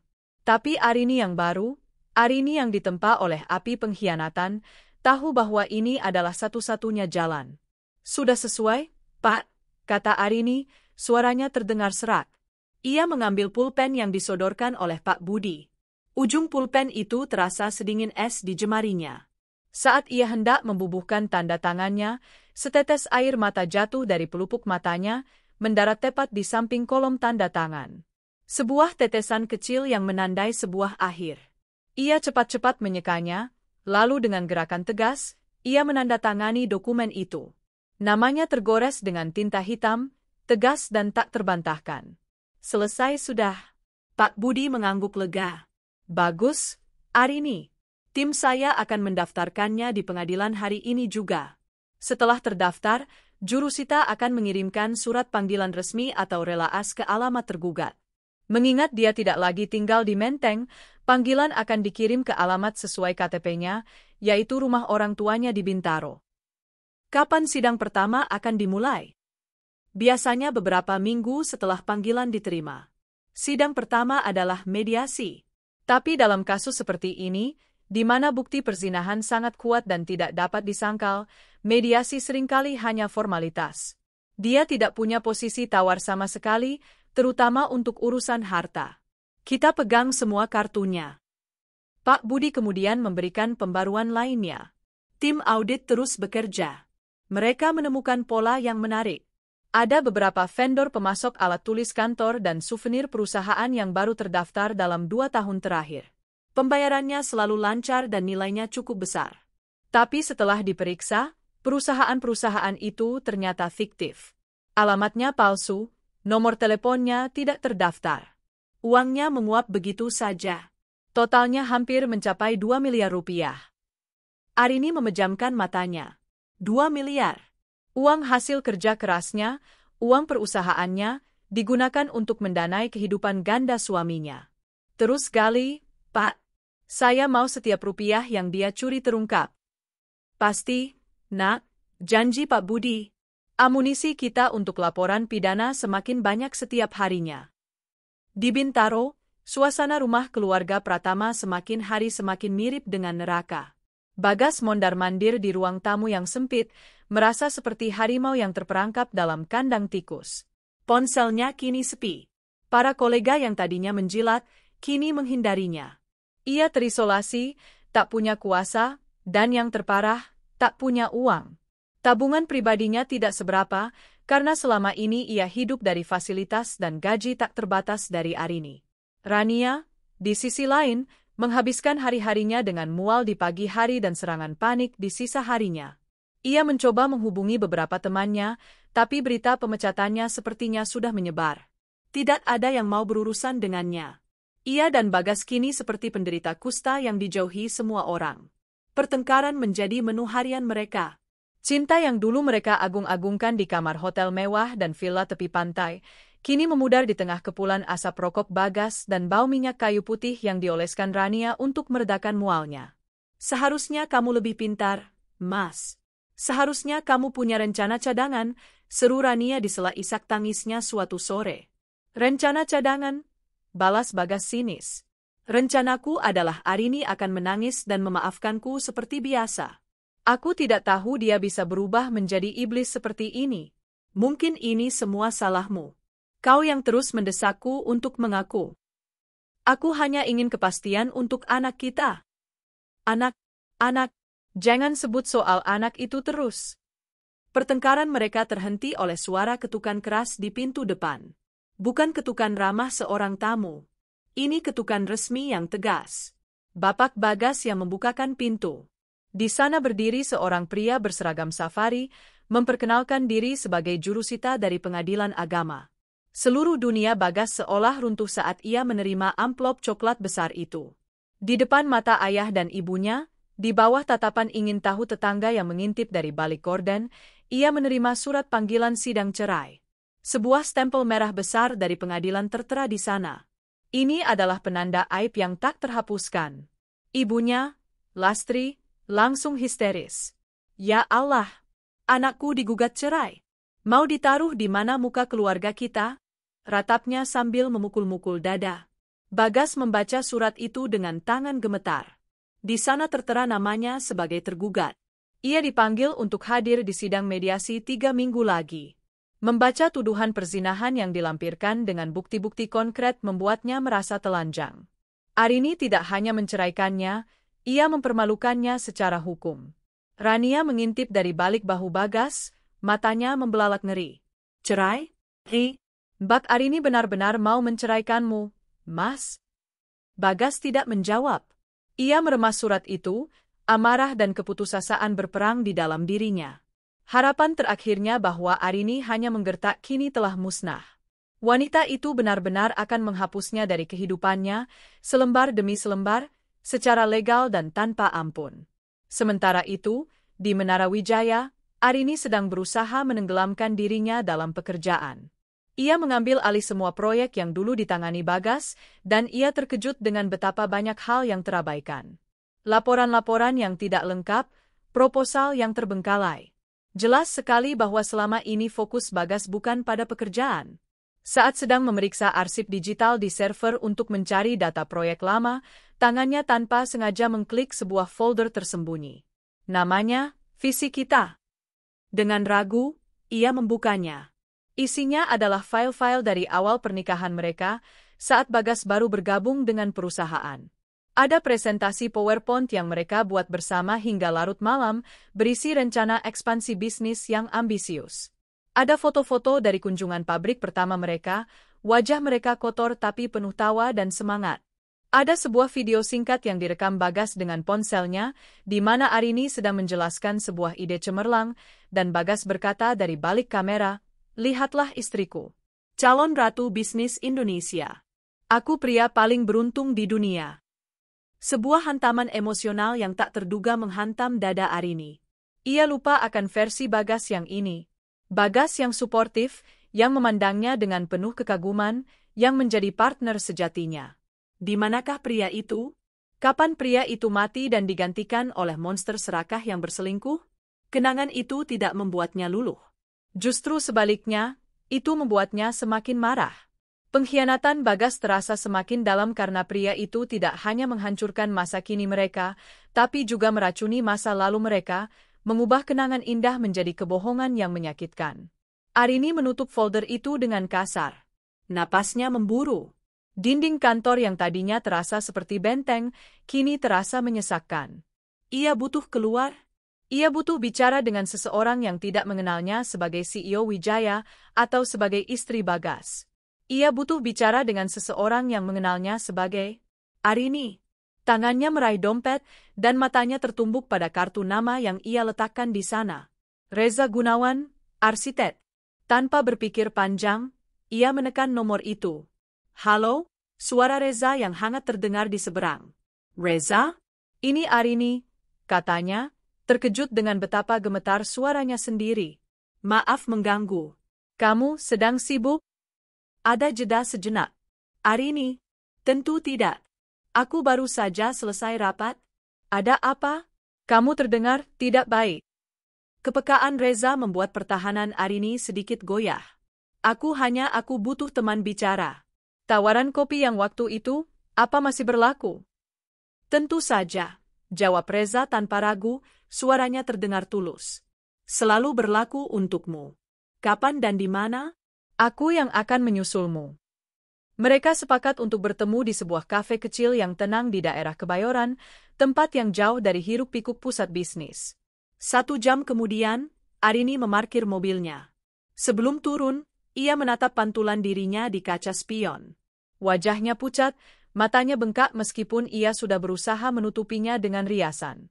Ia mengenakan blus sutra berwarna krem, bukan setelan kerja hitamnya yang biasa. Ia ingin merasa seperti dirinya sendiri, bukan seperti CEO yang sedang berperang. Saat ia masuk ke kafe, Reza sudah menunggunya di meja sudut. Ia tersenyum saat melihat Arini, senyum yang sama seperti 8 tahun lalu. Hangat dan tidak menghakimi. "Hai," sapa Reza sambil berdiri. "Kamu berhasil datang." "Hai," balas Arini sambil mencoba tersenyum. "Terima kasih sudah meluangkan waktu." Setelah memesan, keheningan canggung menyelimuti mereka.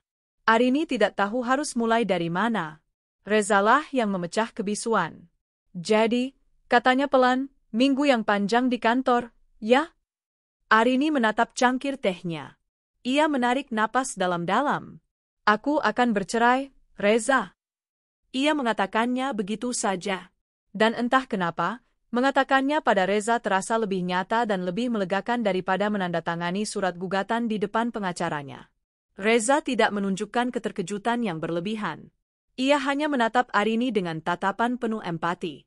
"Aku turut menyesal mendengarnya, Rin. Pasti sangat berat." Dan saat itulah bendungan Arini jebol. Bukan dengan tangisan histeris, tapi dengan air mata yang mengalir tanpa suara. Ia menceritakan semuanya. Tentang Rania, tentang kebohongan, tentang konfrontasi di ruang makan, tentang pengusiran, tentang perang di perusahaan.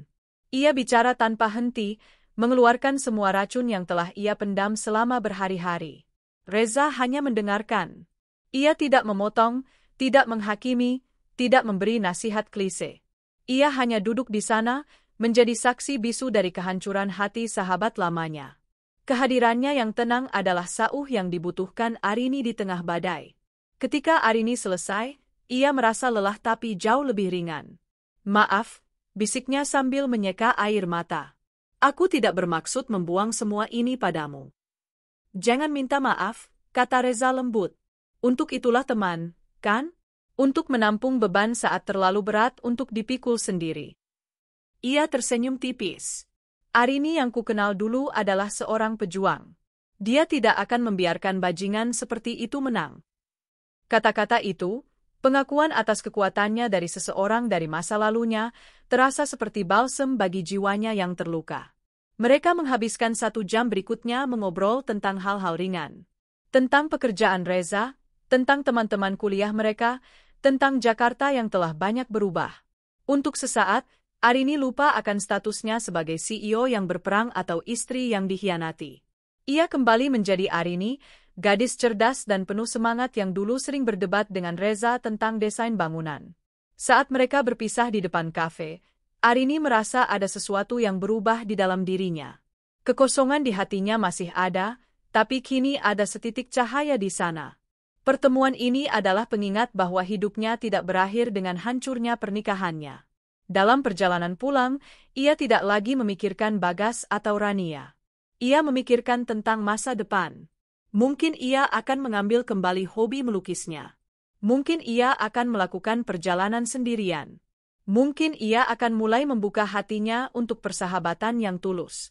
Perang masih jauh dari kata usai. Masih akan ada sidang, konfrontasi, dan air mata. Tapi malam itu, untuk pertama kalinya, Arini merasa ia tidak hanya berjuang untuk membalas dendam. Ia berjuang untuk dirinya sendiri. Ia berjuang untuk menemukan kembali Arini Wijaya yang telah lama hilang. Dan itu adalah perjuangan yang jauh lebih berharga. Pagi di hari sidang mediasi pertama terasa berbeda. Udara tidak lagi berat oleh amarah yang membara, melainkan dingin oleh ketegangan yang menusuk. Arini berdiri di depan cermin besar di dalam walk-in closetnya. Pagi ini, ia tidak meraih setelan kerja hitamnya yang seperti baju zirah, tidak juga blus kasual yang ia kenakan saat bertemu Reza. Pilihannya jatuh pada sebuah gaun selutut berwarna biru navy yang elegan. Potongannya sederhana namun tegas, kainnya berkualitas tinggi, membungkus tubuhnya dengan sempurna tanpa terlalu mencolok. Itu adalah pilihan yang disengaja. Ia tidak ingin terlihat seperti CEO yang agresif atau korban yang rapuh. Ia ingin memproyeksikan citra seorang wanita yang berkelas, bermartabat, dan memegang kendali penuh atas dirinya sendiri. Riasannya tipis. Hanya cukup untuk menutupi sisa-sisa malam yang gelisah. Rambutnya ia sanggul rapi, memperlihatkan lehernya yang jenjang. Ia adalah perwujudan dari ketenangan yang mematikan. Ponselnya berdering. Pak Budi. Selamat pagi, Arini. Siap, sapa pengacaranya itu. Siap, Pak, jawab Arini, suaranya mantap.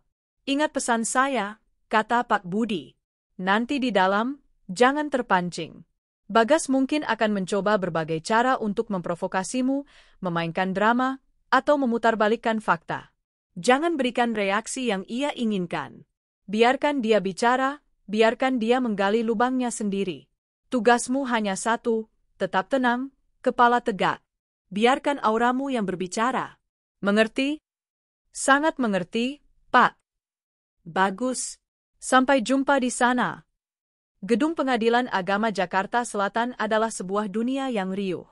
Pagi itu, koridornya dipenuhi oleh berbagai macam wajah yang membawa kisah mereka masing-masing, wajah-wajah lelah, marah, sedih, dan penuh harap. Udara terasa berat oleh drama rumah tangga yang tak terucapkan. Berada di sana adalah sebuah pengalaman yang membumi, sebuah pengingat bahwa penderitaannya, sepelik apapun, adalah bagian dari pengalaman manusiawi yang universal. Arini dan Pak Budi tiba 15 menit lebih awal.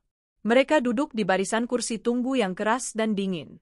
Arini mempertahankan postur tubuhnya yang tegak, matanya menatap lurus ke depan, mengabaikan bisik-bisik dan lirikan penasaran dari orang-orang di sekitarnya yang mungkin mengenali wajahnya dari majalah bisnis. Kemudian, mereka datang. Bagas dan Rania berjalan menyusuri koridor seolah sedang melewati ladang ranjau. Ini adalah pertama kalinya Arini melihat mereka lagi sejak malam itu. Perubahan pada diri mereka sangat drastis. Bagas, yang dulu selalu tampil sempurna dalam setelan mahal, kini tampak kuyuh. Setelan jas yang ia kenakan, mungkin salah satu dari sedikit yang tersisa, terlihat sedikit kebesaran di tubuhnya yang menyusut. Wajahnya yang dulu tampan kini dihiasi lingkaran hitam di bawah mata dan rahang yang mengeras karena stres. Di sampingnya, Rania berjalan dengan canggung. Perutnya kini mulai membuncit, sebuah bukti nyata dari pengkhianatan mereka. Ia mengenakan gamis longgar berwarna pucat, mencoba menampilkan citra wanita hamil yang salehah dan butuh perlindungan. Tapi matanya yang terus bergerak gelisah menunjukkan ketakutan yang luar biasa. Saat pandangan mereka beradu di tengah koridor yang ramai, waktu seolah berhenti. Arini melihat kilat kebencian di mata Bagas, kebencian seorang pria yang egonya terluka. Ia melihat ketakutan murni di mata Rania. Dan mereka melihat sesuatu yang mungkin tidak mereka duga di mata Arini, bukan amarah yang meledak-ledak, bukan kesedihan yang memilukan, melainkan sebuah ketidakpedulian yang dingin. Tatapannya melewati mereka seolah mereka hanyalah dua orang asing yang kebetulan berdiri di jalannya. Dan itu, ternyata, jauh lebih menyakitkan bagi mereka. Seorang panitera memanggil nama mereka. Waktunya tiba. Ruang mediasi adalah sebuah ruangan kecil yang netral, hanya berisi sebuah meja bundar dan beberapa kursi. Seorang hakim mediator, pria paruh baya dengan wajah bijaksana, duduk menunggu mereka. Suasana terasa tegang saat mereka duduk berhadapan.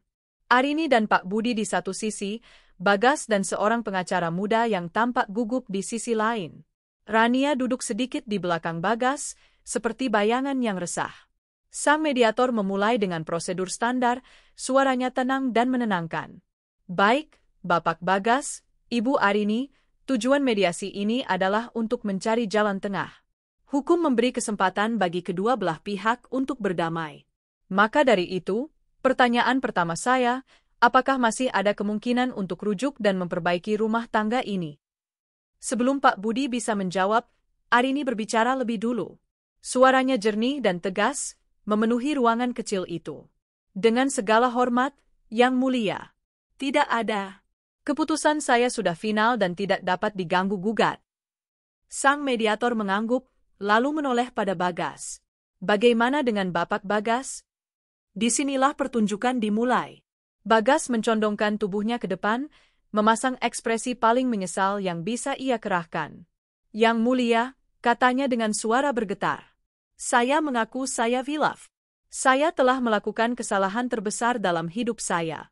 Tapi di lubuk hati saya masih sangat mencintai istri saya, Arini.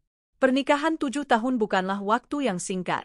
Saya mohon, berikan saya satu kesempatan lagi untuk memperbaiki semuanya. Saya rasa istri saya mengambil keputusan ini saat sedang emosi. Dia terlalu gegabah. Arini tetap diam, wajahnya tanpa ekspresi, persis seperti yang diinstruksikan Pak Budi. Pak Budi berdeham pelan. Dengan hormat, Yang Mulia. Klien saya adalah seorang CEO yang setiap hari mengambil keputusan bernilai miliaran rupiah. Kata, gegabah, tidak ada dalam kamusnya. Keputusan ini diambil bukan karena emosi, melainkan berdasarkan fakta dan bukti yang sangat solid. Pak Budi melanjutkan dengan tenang. Kehilafan yang dimaksud oleh tergugat telah menghasilkan buah, Yang Mulia. Seorang anak yang kini sedang dikandung oleh wanita yang juga hadir di ruangan ini. Ia melirik sekilas ke arah Rania, yang langsung menundukkan kepalanya dalam-dalam. Wajah hakim mediator langsung berubah serius.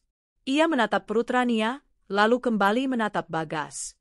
Upaya rekonsiliasi jelas mustahil. Baik, jika rujuk tidak memungkinkan, kita beralih ke pokok permasalahan. Hak asuh anak tidak ada, namun bagaimana dengan pembagian harta bersama? Pengacara muda Bagas, yang sedari tadi diam, akhirnya membuka suara. Yang Mulia, klien kami, Bapak Bagas, selama 7 tahun pernikahan telah bekerja keras dan memberikan kontribusi yang signifikan bagi perkembangan Wijaya Group. Oleh karena itu, kami menuntut pembagian aset bersama atau harta gonogini sebesar 50% dari total aset yang diperoleh selama masa pernikahan. Pak Budi tersenyum tipis. Inilah momen yang ia tunggu.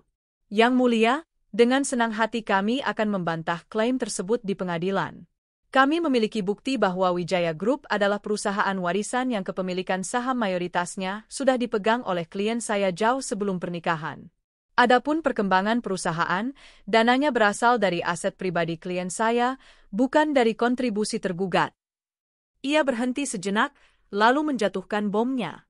Faktanya, Yang Mulia, hasil audit awal kami justru menunjukkan indikasi kuat bahwa tergugat, alih-alih memberikan kontribusi, malah telah secara aktif merugikan keuangan perusahaan. Tapi tentu saja, itu adalah masalah yang akan kami proses di ranah hukum yang berbeda. Ancaman itu, meskipun disampaikan dengan halus, terdengar seperti ledakan granat di dalam ruangan. Wajah Bagas menjadi pucat pasi. Pengacaranya tampak kehilangan kata-kata. Mereka tahu apa artinya ranah hukum yang berbeda. Artinya adalah pidana, penjara. Mediasi itu berakhir dengan cepat setelah itu. Sang hakim mediator menyatakan bahwa mediasi telah gagal dan kasus akan dilanjutkan ke persidangan. Saat mereka keluar dari ruangan, Bagas mencoba mencegat Arini. "Rin, tunggu. Kita perlu bicara." Arini berjalan melewatinya tanpa menoleh sedikit pun, seolah pria itu tidak ada. Pak Budi menahan Bagas dengan tubuhnya. "Semua komunikasi selanjutnya, silakan melalui pengacara saya," katanya tegas, sebelum menyusul Arini. Di sebuah warung makan sederhana di dekat pengadilan, Bagas melampiaskan amarahnya. "Sialan! Dia mengancamku. Dia benar-benar akan memenjarakanku." Pengacaranya hanya bisa menghela napas. "Pak, posisi kita sangat lemah. Bukti mereka terlalu kuat. Ancaman tadi itu sangat serius. Jika mereka punya bukti penggelapan, Anda bisa dalam masalah besar." Rania, yang sedari tadi diam ketakutan, akhirnya angkat bicara. Suaranya bergetar karena putus asa. "Mas, kita tidak bisa kalah seperti ini. Kalau kamu tidak dapat apa-apa, bagaimana dengan nasibku dan anak ini?" "Lalu aku harus bagaimana?" bentak Bagas. Mata Rania berkilat dengan ide licik yang lahir dari keputusasaan. "Mas, satu-satunya hal yang mungkin masih bisa kita gunakan adalah opini publik. Nama baik keluarga Wijaya. Mbak Arini sangat peduli soal itu." "Maksudmu?" "Kita bicara pada wartawan, Mas," bisik Rania. "Kita ceritakan kisah dari sisi kita. Kita bilang kalau Mbak Arini itu istri yang dingin, gila kerja, dan tidak peduli pada suami. Kita bilang dia tidak bisa memberimu keturunan, makanya kamu mencari kehangatan di tempat lain. Kita buat publik bersimpati pada kita, pada aku yang hamil ini. Kita buat dia terlihat seperti wanita jahat yang menelantarkan suaminya. Tekanan publik mungkin bisa memaksanya untuk bernegosiasi dan memberi kita pesangon." Bagas terdiam. Awalnya, ide itu terasa menjijikkan. Menyerang Arini secara pribadi di depan umum. Tapi semakin ia memikirkannya, semakin ide itu tampak seperti satu-satunya senjata yang ia miliki. Reputasi adalah segalanya bagi Arini. Jika ia bisa merusaknya, mungkin ia bisa mendapatkan sesuatu. "Baik," desis Bagas, matanya menyiratkan kekejaman. "Cari wartawan gosip. Siapapun yang mau membayar untuk cerita kita." Sementara itu, di dalam mobilnya yang sejuk, Arini merasa lega sekaligus lelah. Pertarungan pertama telah dimenangkan dengan telak. "Anda hebat, Arini." "Sangat tenang, puji Pak Budi." "Saya hanya melakukan apa yang harus saya lakukan," jawab Arini pelan. Saat mobil mereka melaju meninggalkan area pengadilan, ponsel Arini bergetar. Sebuah notifikasi berita dari salah satu portal media online terbesar muncul di layarnya. Jantungnya berhenti berdetak saat membaca judulnya. Eksklusif. Skandal di puncak Wijaya Group, direktur tergugat buka suara.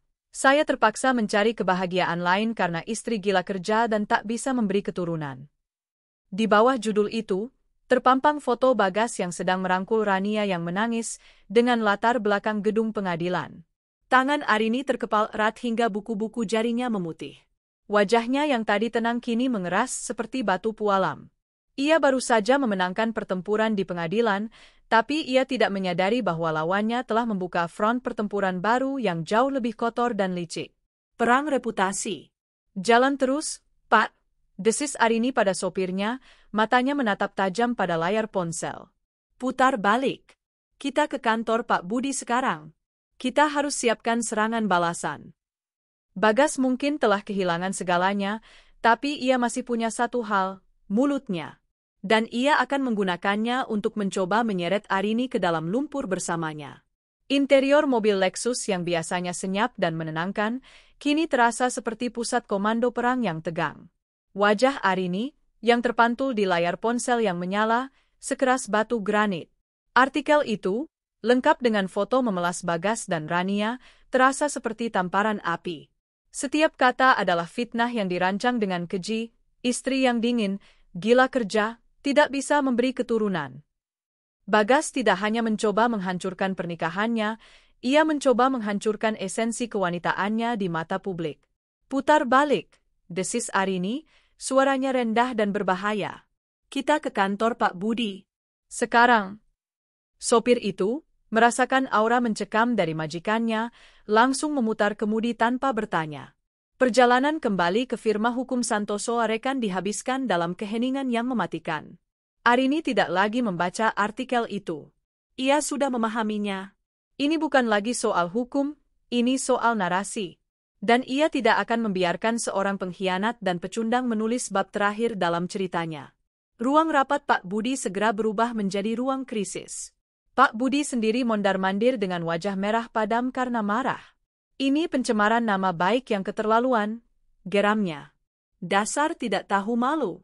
Setelah semua yang kamu berikan, dia berani memutarbalikkan fakta seperti ini? Kita bisa tuntut dia lagi, Arini. Pasal berlapis. Arini menggeleng pelan, matanya masih terpaku pada satu titik di dinding. Tuntutan hukum butuh waktu, Pak. Kerusakan ini terjadi sekarang, detik ini juga. Opini publik dibentuk dalam hitungan jam. Kita tidak bisa hanya menunggu. Saat itulah pintu terbuka. Seorang wanita berusia akhir 40-an masuk dengan langkah cepat dan percaya diri.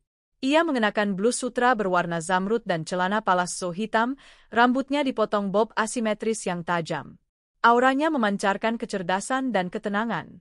Dia adalah Ratna Juwita, konsultan manajemen krisis terbaik di Jakarta, yang langsung dihubungi oleh Pak Budi dalam perjalanan tadi.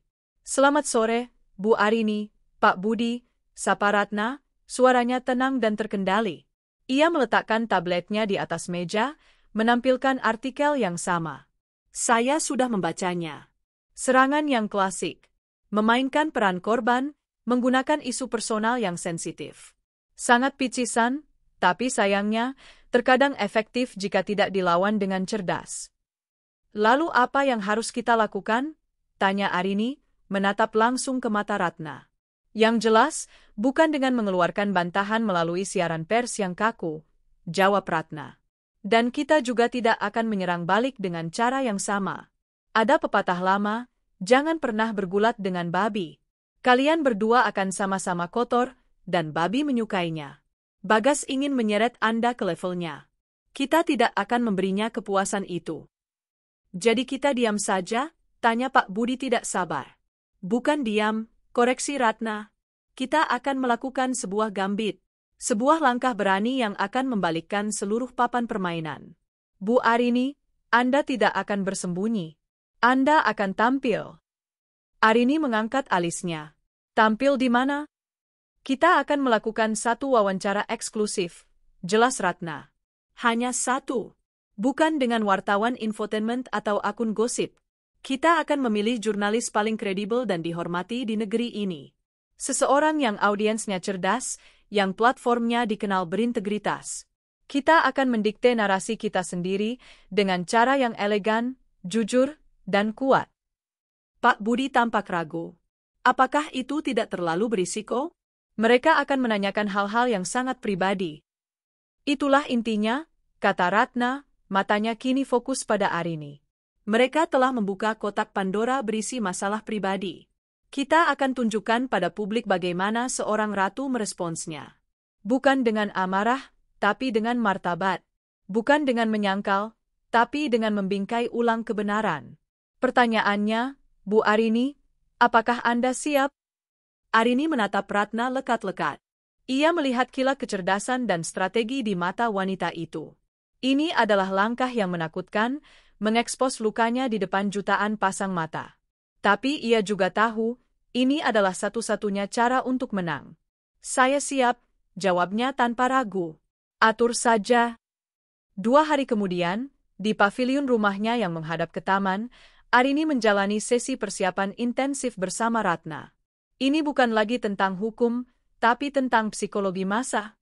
Mereka akan bertanya tentang tuduhan, gila kerja, kata Ratna, berperan sebagai pewawancara. Tuduhan itu tidak benar. Saya selalu menyeimbangkan. Salah, potong Ratna. Jangan membantah. Miliki itu. Bingkai ulang. Coba lagi.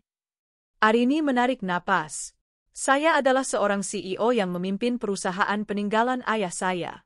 Saya sangat berdedikasi pada pekerjaan saya, pada ratusan karyawan yang bergantung pada perusahaan ini. Saya bangga menjadi seorang pekerja keras. Dan saya percaya, setiap wanita di negara ini berhak untuk bangga pada ambisi dan kerja kerasnya, tanpa harus merasa bersalah. Ratna tersenyum puas. Bagus. Sangat kuat. Sekarang, bagian tersulit. Mereka akan bertanya tentang masalah keturunan. Jantung Arini terasa nyeri. Ini adalah luka yang paling dalam. Jawabannya harus jujur, tulus, dan berkelas, instruksi Ratna dengan lembut. Jangan tunjukkan amarah, tunjukkan rasa sakit yang bermartabat. Katakan bahwa itu adalah perjuangan yang kalian lalui bersama sebagai pasangan. Lalu, balikkan pisaunya ke arahnya. Arini memejamkan matanya, mencari kata-kata yang tepat. Memiliki keturunan adalah sebuah perjuangan yang sangat pribadi dan seringkali menyakitkan bagi banyak pasangan, dan itu juga termasuk perjuangan kami dulu. Kami melewatinya bersama selama bertahun-tahun dengan harapan dan air mata. Menggunakan perjuangan suci itu, perjuangan seorang wanita, sebagai senjata untuk menyerang saya di depan publik, saya tidak punya kata-kata untuk menggambarkan betapa kejamnya tindakan itu. Saya rasa, tindakan itu sudah cukup menunjukkan karakter asli dari orang yang melakukannya. Itu adalah pukulan yang tidak hanya ditujukan untuk saya, tapi untuk setiap wanita di luar sana yang pernah atau sedang melewati perjuangan yang sama. Ratna terdiam sejenak, menatap Arini dengan kekaguman. Sempurna, bisiknya. Tidak ada seorang pun di negeri ini yang akan berpihak padanya setelah mendengar itu. Malam wawancara itu tiba. Studio terasa dingin, diterangi oleh puluhan lampu sorot yang panas. Arini duduk berhadapan dengan Dian Paramita, seorang pembawa acara bincang-bincang yang dikenal cerdas dan tajam, Oprah Winfrey-nya Indonesia. Arini mengenakan blus putih bersih yang melambangkan kebenaran, dan rok berwarna kelabu yang melambangkan ketenangan. Saat kamera menyala, rasa gugupnya menguap, digantikan oleh fokus yang tajam. Dian Paramita tidak berbasa-basi. Ia langsung menanyakan pertanyaan-pertanyaan sulit, mengutip langsung dari artikel fitnah itu. Dan Arini menjawab, persis seperti yang telah ia latih. Ia tidak pernah meninggikan suaranya. Ia menanggapi tuduhan, gila kerja, dengan pidato singkat yang membangkitkan semangat tentang pemberdayaan perempuan. Ia menceritakan pengkhianatan yang ia alami, baik secara personal maupun profesional, menyinggung soal perjalanan, dinas, ke Maladewa yang dibiayai perusahaan, dengan nada yang lebih terdengar kecewa daripada marah. Lalu tibalah momen puncaknya. Pertanyaan tentang masalah keturunan. Arini terdiam sejenak, matanya berkaca-kaca, tapi ia tidak membiarkan air matanya jatuh. Dengan suara yang sedikit bergetar namun tetap terkendali, ia menyampaikan kalimat yang telah ia siapkan bersama Ratna. Ia bicara bukan hanya untuk dirinya, tapi untuk jutaan wanita lainnya. Saat ia selesai, seluruh studio hening. Bahkan Dian Paramita tampak terharu, hanya bisa mengangguk pelan. Di akhir wawancara, Dian memberinya kesempatan untuk menyampaikan pesan terakhir. Arini menatap langsung ke kamera, seolah menatap setiap penonton di rumah. Kepada semua wanita yang sedang berjuang di luar sana, baik dalam karir, dalam rumah tangga, atau dalam perjuangan pribadi yang tak terlihat, jangan pernah biarkan siapapun meremehkan kekuatan Anda. Jangan biarkan siapapun menggunakan luka Anda untuk menjatuhkan Anda. Pengkhianatan mungkin akan meremukkan hati Anda, tapi jangan biarkan itu menghancurkan jiwa Anda. Berdirilah tegak, karena setelah badai tergelap sekalipun, fajar akan selalu datang. Malam itu, internet meledak. Wawancara Arini menjadi trending topik nomor 1 di semua platform media sosial. Tagar saya bersama Arini dan Queen Arini berkumandang di mana-mana. Video klip jawabannya tentang isu keturunan dibagikan jutaan kali, memicu gelombang simpati dan dukungan yang luar biasa. Organisasi-organisasi perempuan mengeluarkan pernyataan pers yang memujinya sebagai ikon ketegaran. Para pebisnis menghormatinya sebagai pemimpin yang berintegritas. Di sisi lain, Bagas dan Rania dihujat habis-habisan. Mereka menjadi musuh publik nomor 1. Setiap unggahan tentang mereka dipenuhi caci maki. Mereka disebut sebagai parasit, pengkhianat, dan manusia tak berhati. Upaya mereka untuk menghancurkan reputasi Arini justru menjadi bumerang yang menghancurkan sisa-sisa martabat mereka sendiri hingga menjadi debu. Di rumahnya, Arini memantau badai digital itu dari tabletnya, didampingi oleh Ratna dan Pak Budi yang tersenyum puas.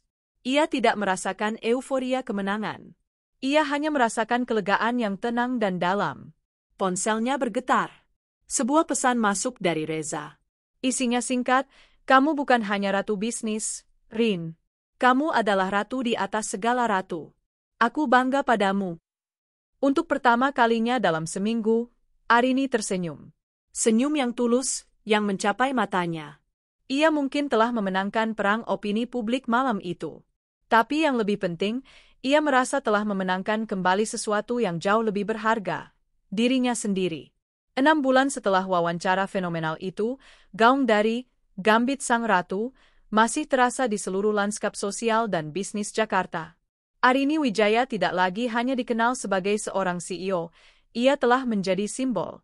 Simbol ketegaran, kecerdasan, dan martabat seorang wanita dalam menghadapi pengkhianatan paling keji sekalipun. Perceraiannya dengan Bagas telah resmi diputuskan oleh pengadilan. Prosesnya berjalan sangat cepat dan sepihak. Bagas, diwakili oleh pengacara yang tampak pasrah, tidak bisa membantah satupun bukti yang diajukan. Hakim mengetukkan palu, dan dalam sekejap, 7 tahun pernikahan mereka lenyap secara hukum. Bagas Pratama keluar dari gedung pengadilan hari itu bukan hanya sebagai seorang duda, tetapi sebagai seorang pria yang tak punya apa-apa. Pengadilan memutuskan ia tidak berhak atas 1 sen pun harta bersama, mengingat semua aset terbukti berasal dari Arini dan ia justru telah merugikan pihak penggugat. Namun, itu baru permulaan penderitaannya. Laporan polisi yang diajukan oleh Arini atas nama Wijaya Group atas kasus penggelapan dan penipuan telah sampai pada tahap penyidikan lanjut. Tim audit forensik yang disewa Arini telah berhasil membongkar skema korupsi yang rapi namun rakus. Ditemukan rekening-rekening atas nama fiktif, vendor-vendor palsu, dan aliran dana yang jejaknya selalu berakhir di sebuah rekening pribadi yang diam-diam dimiliki Bagas. Total kerugian perusahaan mencapai angka yang fantastis. Bukti itu tak terbantahkan. Bagas kini berstatus sebagai tersangka dan dilarang bepergian ke luar negeri. Sidang pidananya menanti di depan mata. Di Menara Wijaya, Arini memimpin dengan tangan yang lebih mantap dari sebelumnya. Kepergian Bagas, yang tadinya dikhawatirkan akan mengguncang divisi operasional, justru membawa efisiensi baru. Arini membongkar pasang manajemen, menempatkan orang-orang baru yang lebih kompeten dan loyal. Perusahaan berjalan lebih sehat, lebih transparan. Para karyawan, terutama para wanita, memandangnya dengan kekaguman dan rasa hormat yang luar biasa. Ia bukan lagi sekadar atasan, ia adalah inspirasi. Kehidupan pribadinya mulai menemukan ritme yang baru. Rumahnya yang dulu terasa seperti istana kosong, kini mulai terisi kembali dengan energi positif. Ia sering mengundang teman-teman lamanya makan malam.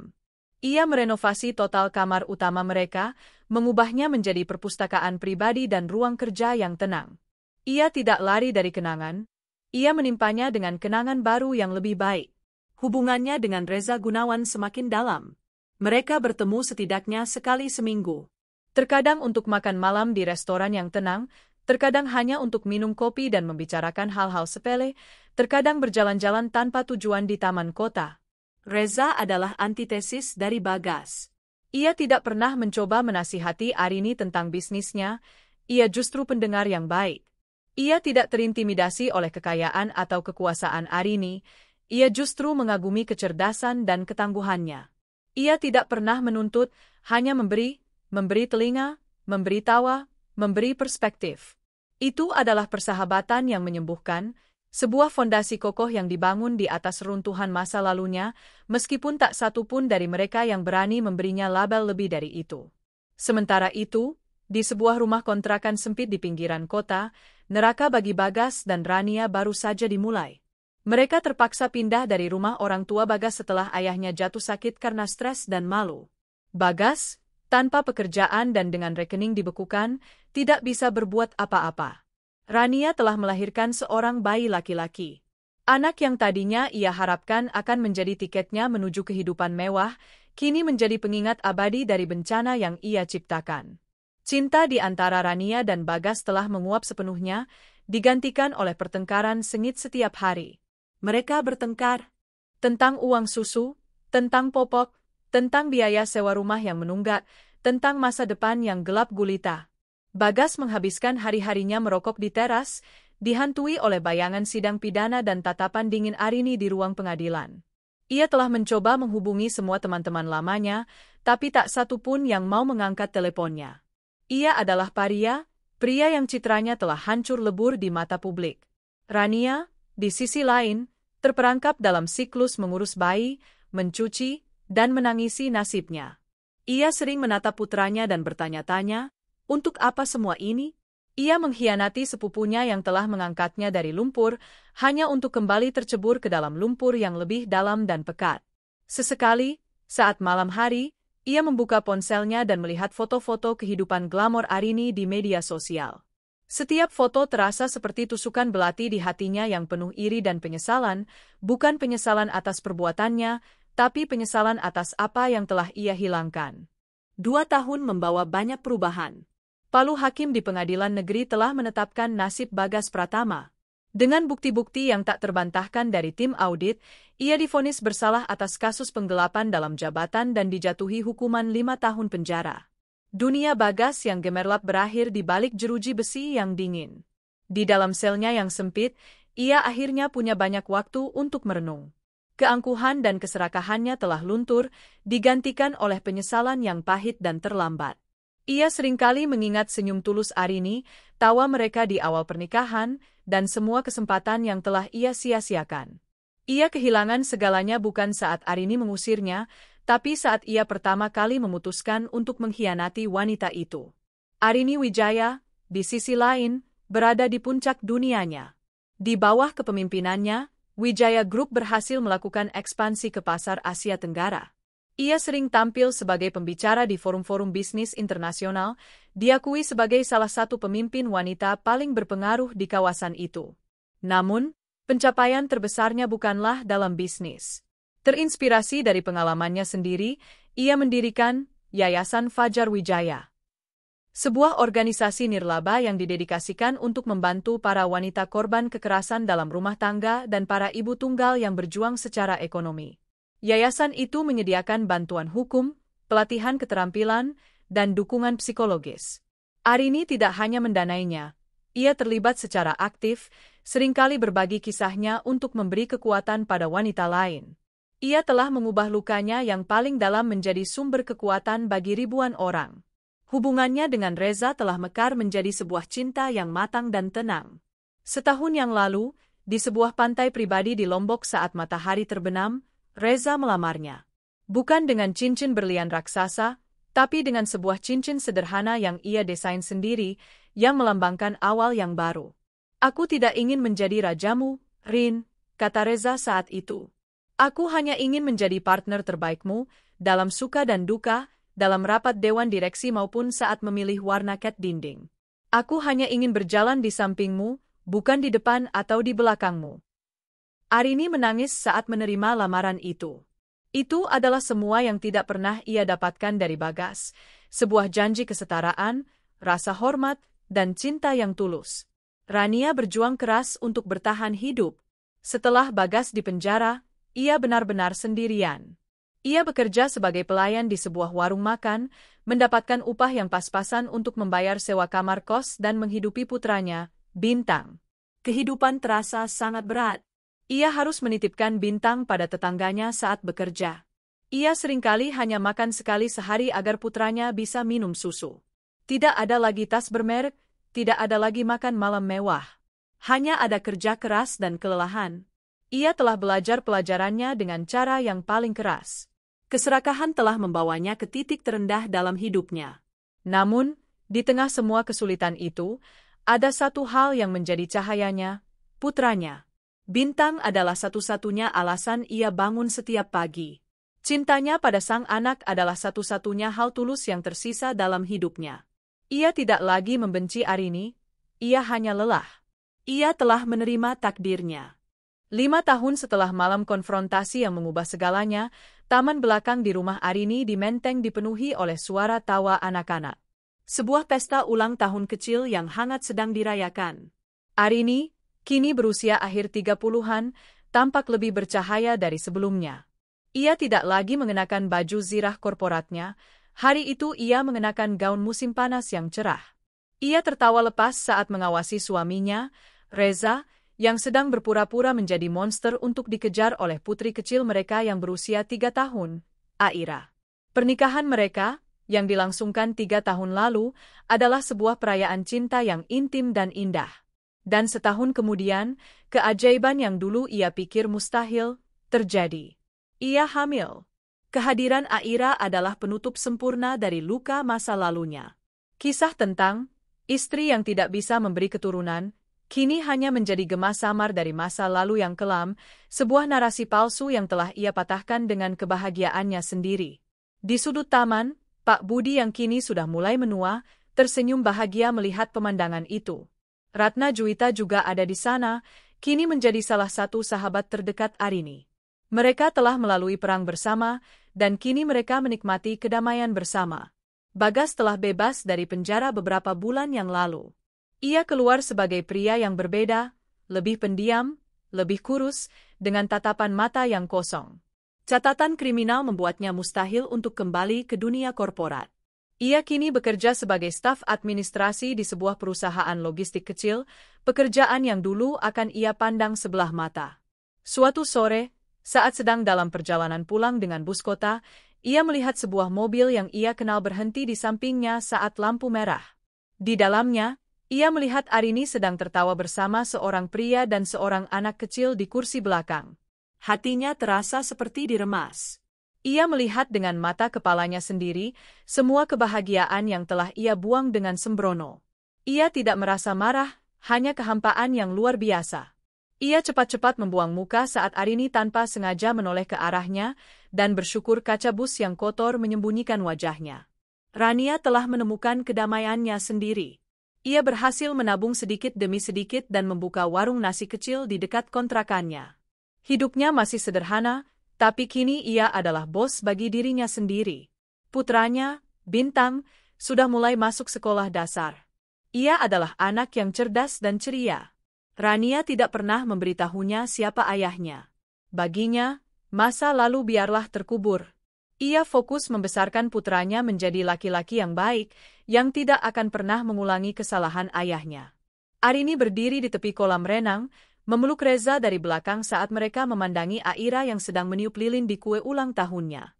Rumah ini, yang dulu menjadi saksi bisu pengkhianatan dan kehancuran hatinya, kini telah sepenuhnya disucikan oleh cinta dan tawa yang baru. "Kamu bahagia?" bisik Reza. Arini menyandarkan kepalanya di bahu suaminya, menatap langit senja yang berwarna keemasan. Ia memikirkan kembali perjalanan panjang yang telah ia lalui. Rasa sakit, kemarahan, balas dendam, penyembuhan, dan akhirnya, cinta. Ia tidak akan menghapus satupun bagian dari perjalanan itu, karena setiap langkah, sepahit apapun, telah membawanya ke titik ini. "Sangat bahagia," jawab Arini, suaranya tulus dan penuh rasa syukur. "Terima kasih sudah membantuku membangun kembali istana ini." Reza tersenyum, mengeratkan pelukannya. "Kamu yang membangunnya sendiri, Ratu," katanya. "Aku hanya beruntung diizinkan untuk tinggal di dalamnya." Arini tersenyum. Ia telah melalui neraka, bertarung dengan iblis dari masa lalunya, dan keluar sebagai pemenang. Bukan karena ia telah menghancurkan musuh-musuhnya, tetapi karena ia telah berhasil menemukan kembali dirinya sendiri dan membangun kebahagiaan yang jauh lebih sejati. Lingkaran hidupnya telah menjadi sempurna. Sang ratu akhirnya menemukan kedamaian di dalam kerajaannya.